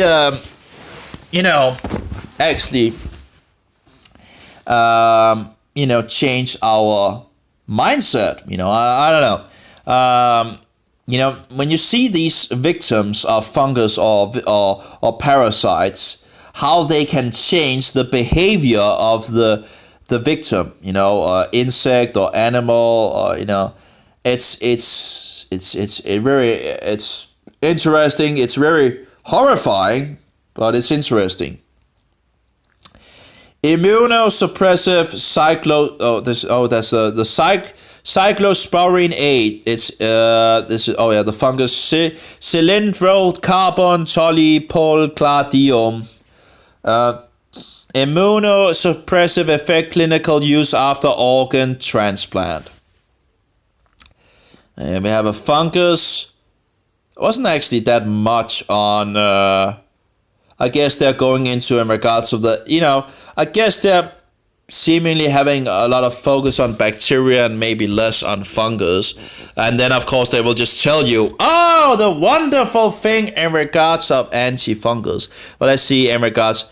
So see, and they actually call it by the right name, I think. Antibacterial. Actually, in English, it might actually be a little, because anti is from the Latin, right? Like Antichrist and all that. So it should probably just be called bacteria poison, or I don't know. No, because you usually use bacteria poison if it's come from the bacteria itself. So nystatin would be bacteria poison that kills fungus, That's nystatin is one of the remedies that the medical mafia actually has that actually kills off fungus in the digestive tract, which is one of the remedies they don't really want to give me, but it's actually from funny enough, a bacteria. So you see, bacteria and fungus are somewhat in a battle as well and all that, and they have these different substances that kill but usually we're not taking anything in regards of killing off fungus. We're just killing off bacteria.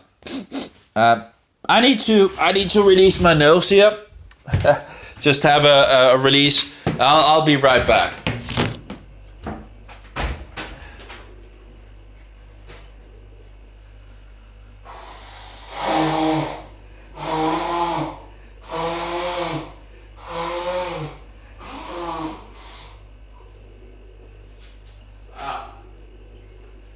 Maybe I should empty my bladder as well now that I'm here. I'll be right there. Oh yeah.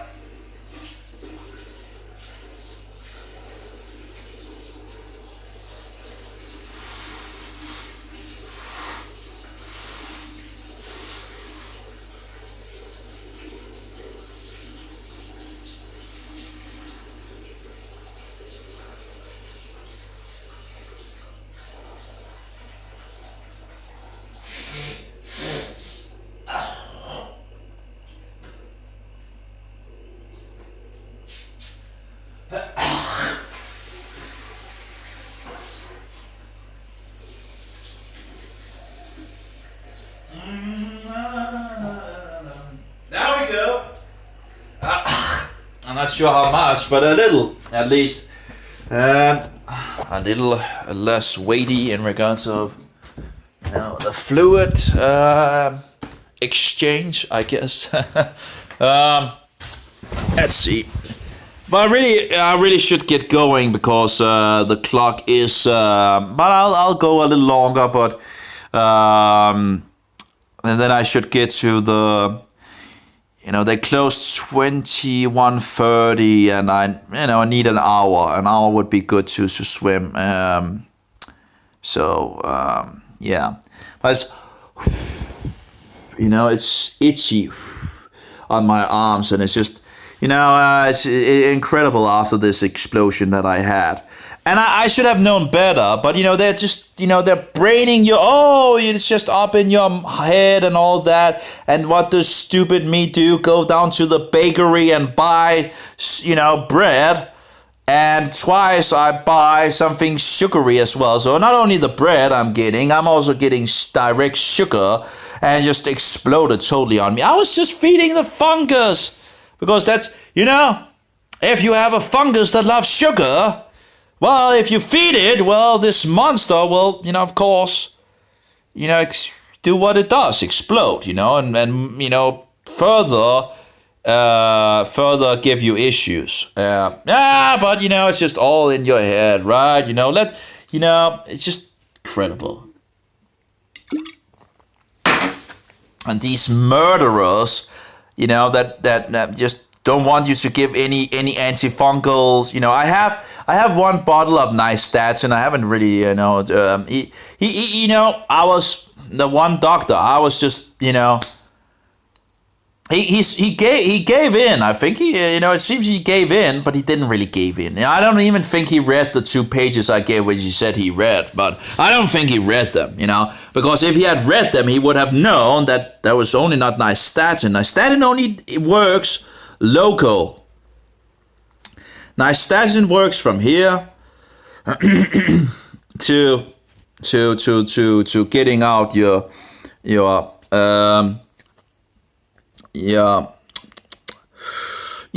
a-hole. So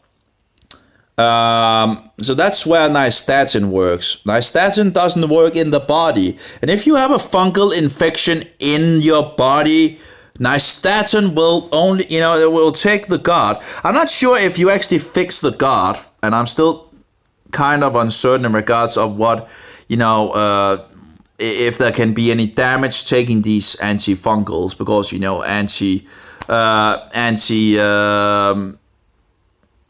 antibacteria that they have that can take off the good bacteria.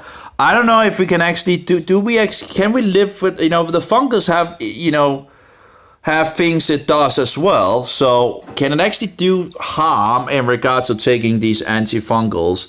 I haven't heard anyone that actually got into taking Nystatin. I haven't heard any, but it would be interesting to find some people that actually is on Nystatin. I actually should, as a group, I actually should ask people that have been on Nystatin and diflucan about their experience in regards to this.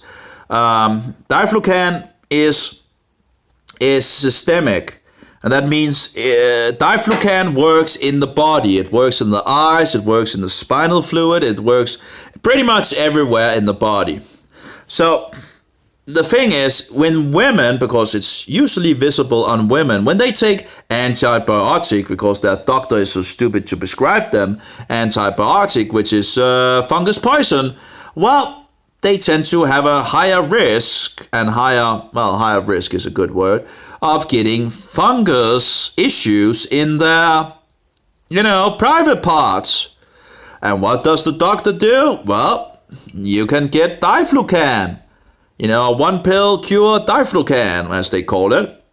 And what does the diflucan do? How does it work? Well, it kills fungus, not only in the vagina. No, it kills it in the body.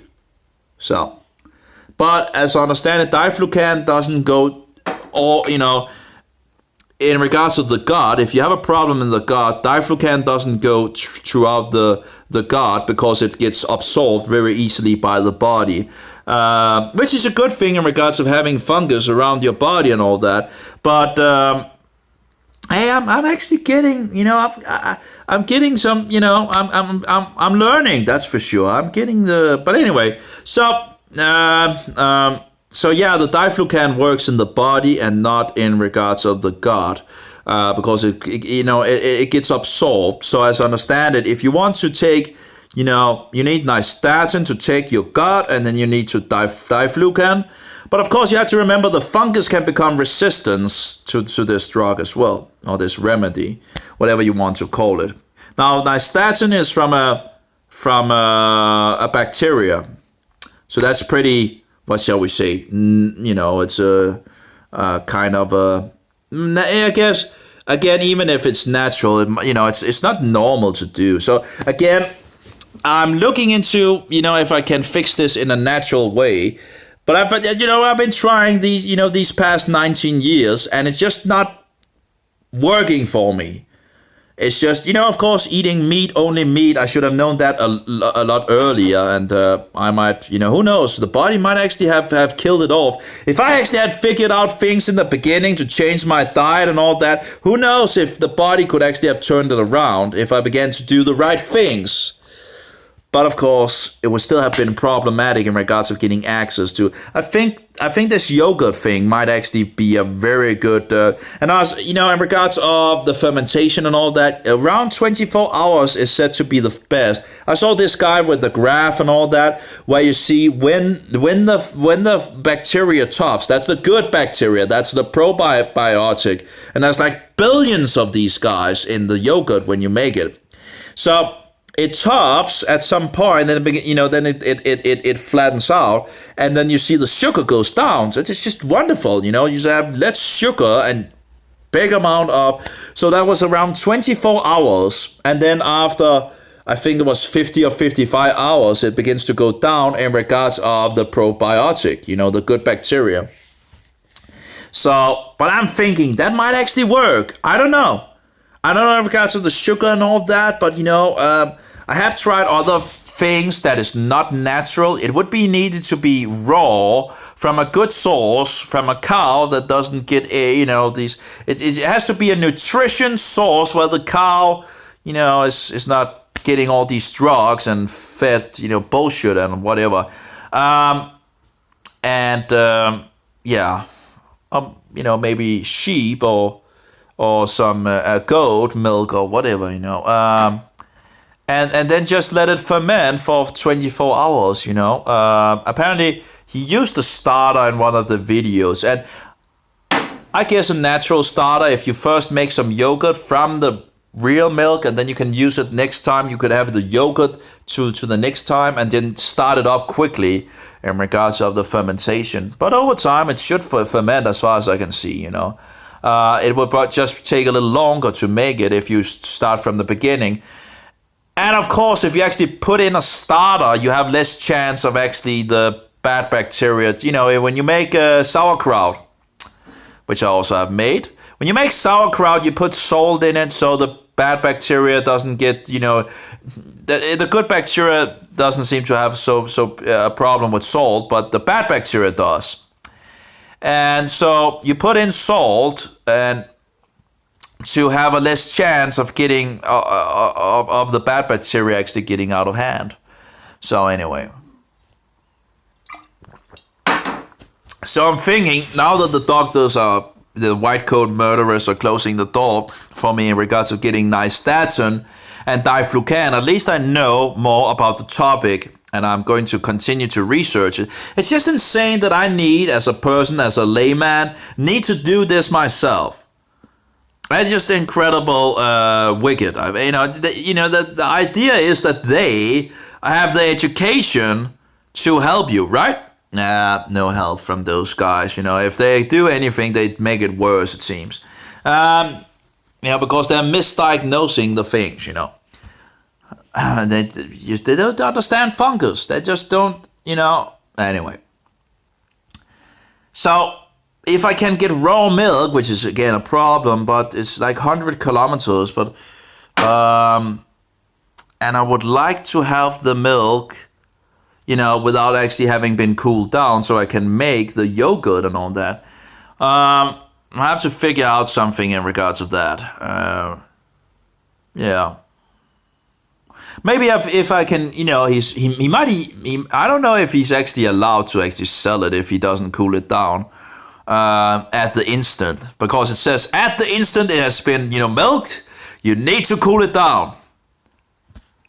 But what if the customer is already there from the beginning? Do he need to cool it down? Is there these stupidities of the food administration and all that? Because as I understand it, if you keep it active, warm, and all that, it begins to sour for itself naturally.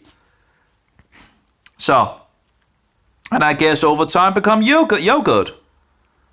So even if I go and I don't have any cooling things and just take it, maybe the milk will just ferment while I'm going home, and I can ferment it more when I get home. Maybe that's a way of I don't know. So again, I would have to try different things and all that. But that, who knows? Maybe that will help. And if you fix the, they say that 80% of the immune system is in the gut. So let's say there's some problem in my gut, which probably, might very well be the case. I've been drinking a huge amount of alcohol and all that, and pasteurized milk and all that bullshit, and had a bad, so, and all the other craps that is out there and all that. So, but I guess if I can, if it can be restored by all these billions and billions of good bacteria going in there fighting. Yeah, who knows if it can actually, then, I wonder in regards of the systemic thing, could it actually, I'm still afraid in regards to the sugar concept, but the kefir didn't seem to, I need to test more, itching in my nose. It's horrible. I never had that before the explosion up in my head, It's very annoying. In the beginning, after the explosion, I got a lot of, pimples as well at that place. I'm not sure why. What that's, but in any case. But it's like a hidden disease. It's like a hidden thing that they just totally ignore. It's like totally oblivious to. Anyway, antibacterial substances. Sorry, my nose is. Antibiotics and chemotherapeutics. No. Let's see. Bactericidal substances. Now, what is bactericidal? That is something that kills bacteria.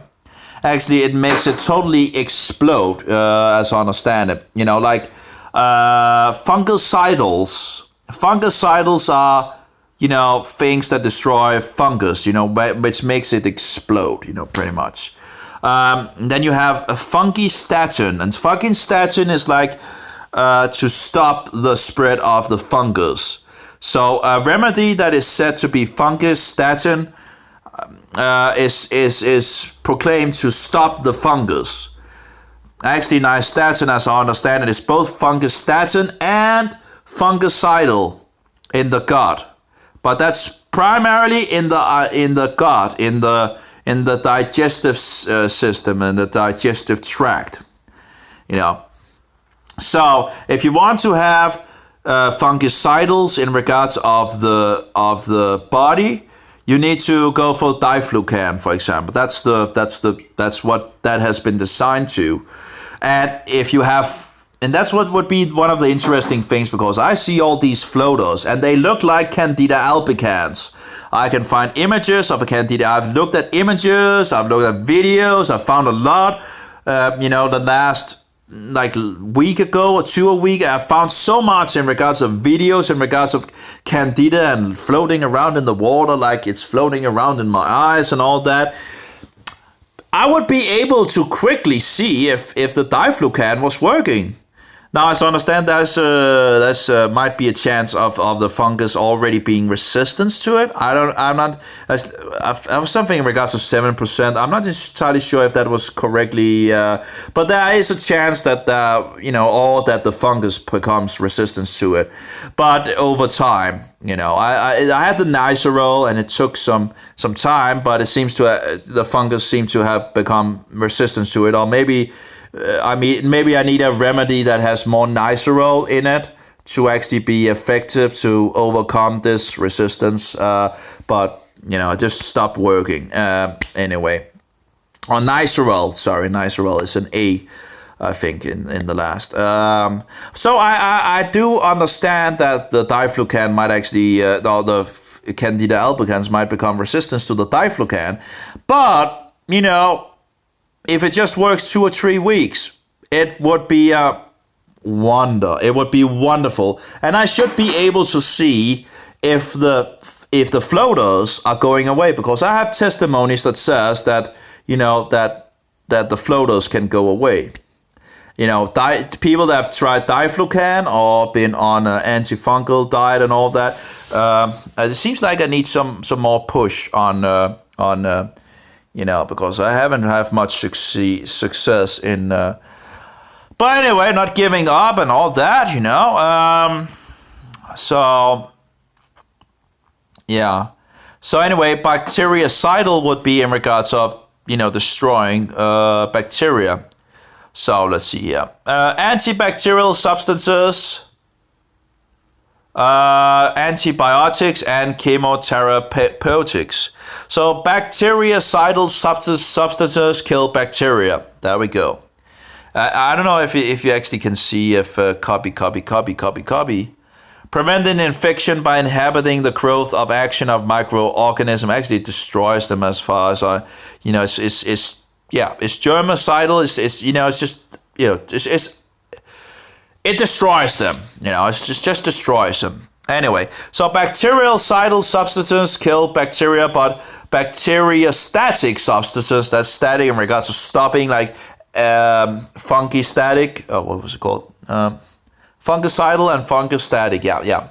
So instead of you just saying, it's like a bacteria stop or something, I don't know, we need to say bacteriostatic, It's like, why don't you just speak English? Anyway, but bacteriostatic substances simply inhibit their growth.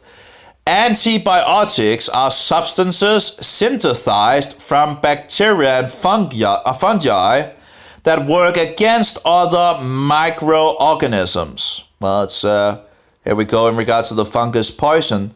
I also say it's from bacteria. I don't know if they also use it from bacteria, but in regards of making, there might be some bacteria that make some kind of poison against other bacteria. That might be the case. But fungi is, I saw one of these videos and all that, and in regards to this guy, very much interested in fungi and blah blah, and then they go to the laboratory where they have antibiotics and all that, because where are they getting the antibiotics from? Well, from the fungi. Anyway, money on. So antibiotics and chemotherapeutics interfere in certain steps of bacterial cell metabolism. They inhibit replication, transcription, and translation, or damage the bacterial cell wall or cell membrane. Penicillins, for example, inhibit Murrian synthesis, and I can't remember what that means. We had the Murrian word, but I'm not sure what it overall. But look up where penicillins come from. It's come from a fungi that's called penicillin, whatever. As far as I remember. So fungi belong to the eukaryote domain, and if that's Greek, it should probably be eukaryote. It's just eukaryote or something like that. Domain, and like plants have cell walls and vacuoles exhibit cytoplasmic streaming and are immobile. Almost all fungi cell walls are composed of chitin, and as I understand it, the chitin is said to be, some pages say it's the armor of the fungus or the fungi, which protects it and all that. I'm not entirely sure how it all, because I have heard that the fungi makes like a defense around its, or can make a defense, but I'm not in regards of how that works out in regards to the chitin. I'm not sure how I actually say that actually, but it's like insects also. Chitin. Chitin. Let's try that again. Chitin. Chitin. Chitin, I think. Chitin. Chitin. Chitin. Chitin. Chitin. Chitin. Chitin. Apparently it sounds more like a K. Chitin. So chitin, okay. Chitin, chitin, or chitin, okay, I guess. So chitin. So cell walls are composed of chitin. So almost all fungi cell walls, so that would be the cell wall, are composed of chitin. I don't know if it seems like they might actually be able to maybe make another layer outside of it. So that would be a double issue. But anyway, however, not cellulose. Fungi do not carry out photosynthesis, but get their subtracts for metabolism because they are saprophytes, as to say, they obtain their food from dead matter or from whatever you feed it, like sugar, right? Sugar, love sugar. Fungal growth forms and reproduction. Fungi are mostly composed of thread-like hyphae. And that's the thing, the hyphae is, these strings, which is also called mycelius, I think, or something like that. And there's another word that I can't remember at the moment. But anyway, there's different words of this. It's just strings, pretty much, or roots, or whatever, The organism of a fungus consists of a tubular system in which the hypha form of strongly branching net, the mycelium. There we go with the mycelium. Yeast are the exception. They do not form any hypha or mycelium, but what they don't tell you is that there is fungi that is dimorphism or something like that. So a Candida albicans is a yeast form, can turn into a fungus in regards of having this hyphae. So it's just, yeah.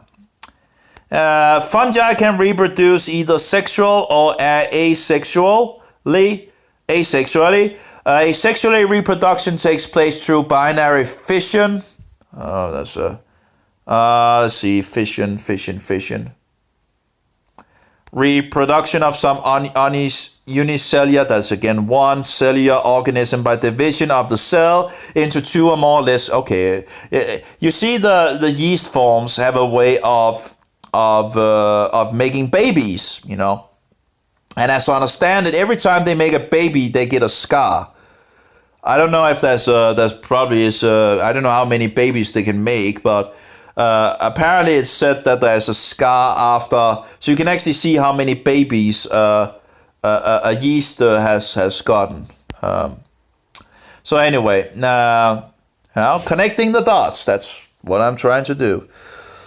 So through binary fission, so that's apparently fission. Okay, reproduction takes place through binary fission, the breakdown of hypha, budding in yeast, or the formation of cornidia containing asexual mitotic spores.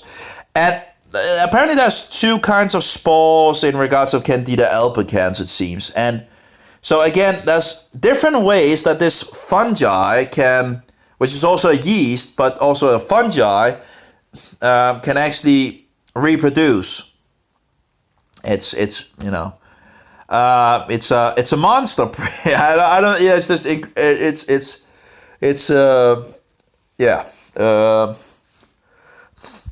the breakdown of hypha budding in yeast, or the formation of cornidia containing Asexual, and I'm not in. What is asexual? Is that non-sex or something like that? Not having or involving sex. Okay, yeah. Reproduction takes place through where you go, containing asexual mitotic spores, and again, spores are the pretty much the eggs of fungi. That's called spores. You have eggs or you have seeds. Seeds might also be but spores, yeah. Sexual reproduction occurs through the merging of two physiological different cells. The merging diploid, these words, let's see. Diploid of a cell or organism having two sets of chromosomes or twice the haploid number. Haploid, I just have another word that I don't know, right? Of a cell or organism having a single set of chromosomes. Whatever, okay. Let's go back. So diploid cell can now bud out from and form diploid cells. If reduction division does not occur until the zygote stage, haploid spores form. Oh, here we have the haploid. Okay, haploid, diploid, haploid, whatever. Okay, yeah. It's kind of, there's a lot of things to dig into for sure. And when they use these, these words, which is just, nonsense, Greek or Latin, just doesn't make it easier. I like it on a 4th grade level. That's, let's keep it on that. But anyway. Fungi have the ability to switch between the diploid and haploid forms. Okay. Toxic synthesis products of fungi. Here we go. So if you have fungi in your body and and they produce mycotoxins, which is fungus poison, well, that actually, it suppress your immune system. And it pretty much make havoc on your body. And apparently the fungus can hide pretty good away from, and the doctors are utterly blind. But what do you expect about these pagan Latin bullshitters, I would expect they actually might think to help, but no. 19 years trying to figure out maybe a possibility here and there and all that. And then you figure out, hey, I might, this could be this could actually be a way to, and what do they do? No. Shut the door. Stand as a guard in the door. What is it called? The doorman or a gatekeeper. Oh, you're not allowed to try antifungals. I just have to be outrageous. But you want to throw me on psychotropic drugs? Oh yeah, that's just totally nonsensical. Anyway, toxic, and that's the thing. They have the power to prescribe these things. So I can't do anything. I can't get the things because they have the key to get the things. So I can't get it. It's like, I remember the parable of Yeshua in regards of talking about that the heads of the Jews have the keys, but they don't go in themselves and don't allow others to go in. So it's the same thing with this, I guess, Roman Catholic system, Anyway, all roads lead to Rome. Just remember that, all roads lead to Rome. Then you're on the right track, I think. Until Rome, of course, will be destroyed, and the Antichrist will continue until Yeshua returns and cast him in the lake of fire. Anyway, it's still future events, but he has to have his new world order, which is pretty much just the old world order, his world government and all that. It's the poop doom, as I call it. Poop doom, yeah.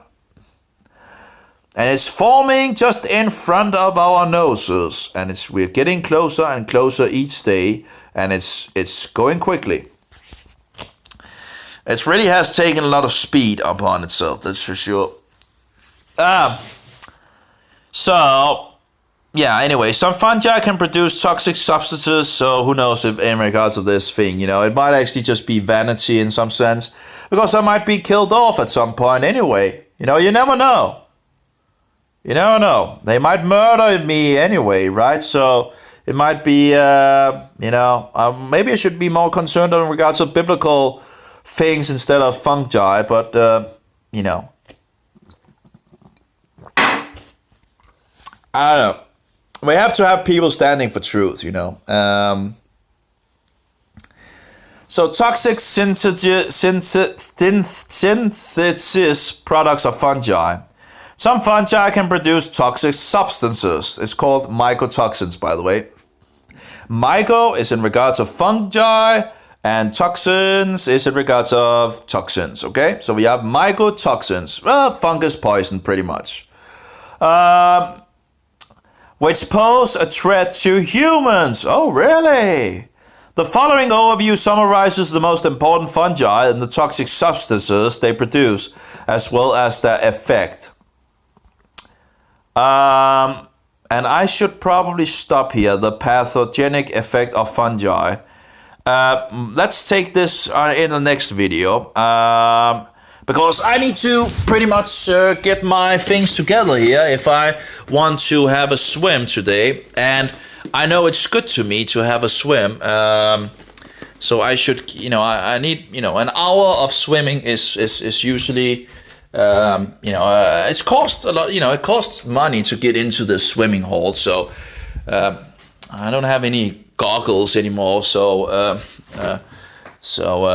I get the eyes after an hour pretty, having some issues. But in any case, it's all the chlorine filthiness in the water and all that. But at the moment, that's just how it is. Yeah. So let's see here. So I should get some, I should fix my things here.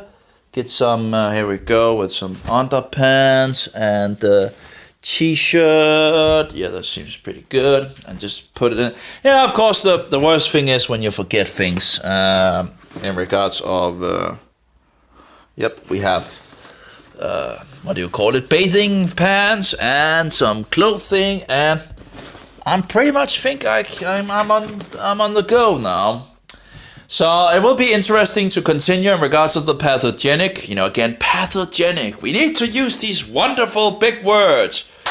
I don't think they're wonderful. I think they're just stupid, because you're sitting there as a person, think about it. People speaking standard Danish or English or whatever, or German or Swedish, and they have to come to one of these, spouters of, speaking all these weird words that the person, actually, I saw this guy in regards of the gut thing and all that, and he had problems with the gut, and he also went to this bullshit system and all that, and he's talking about also these different sicknesses of the gut. Now, I don't have the problem, but that must be terrible to have these kinds of issues where it just goes out of you and you crash your toilet, your pants, what do you call it, your underpants.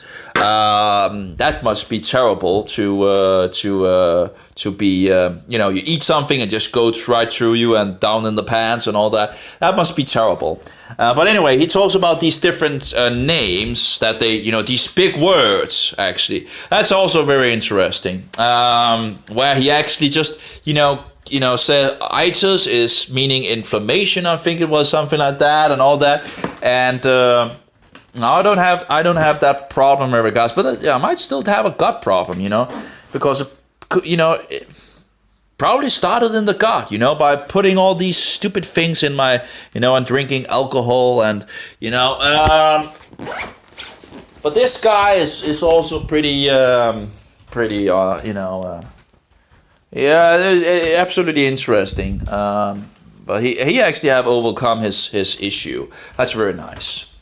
Always nice to see people overcoming their issues, and actually, going around their white coat, so-called medical drug dealer,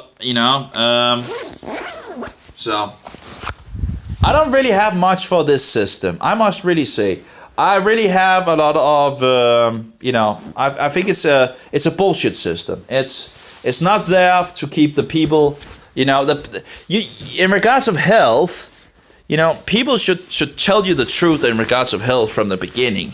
So you can actually keep healthy instead of actually, it's easier to keep healthy than to actually fix your issue when it breaks, I can't remember what it's called in English, but we have 15 minutes to get down there, and I need my wallet. I'm not going to get in there without my wallet.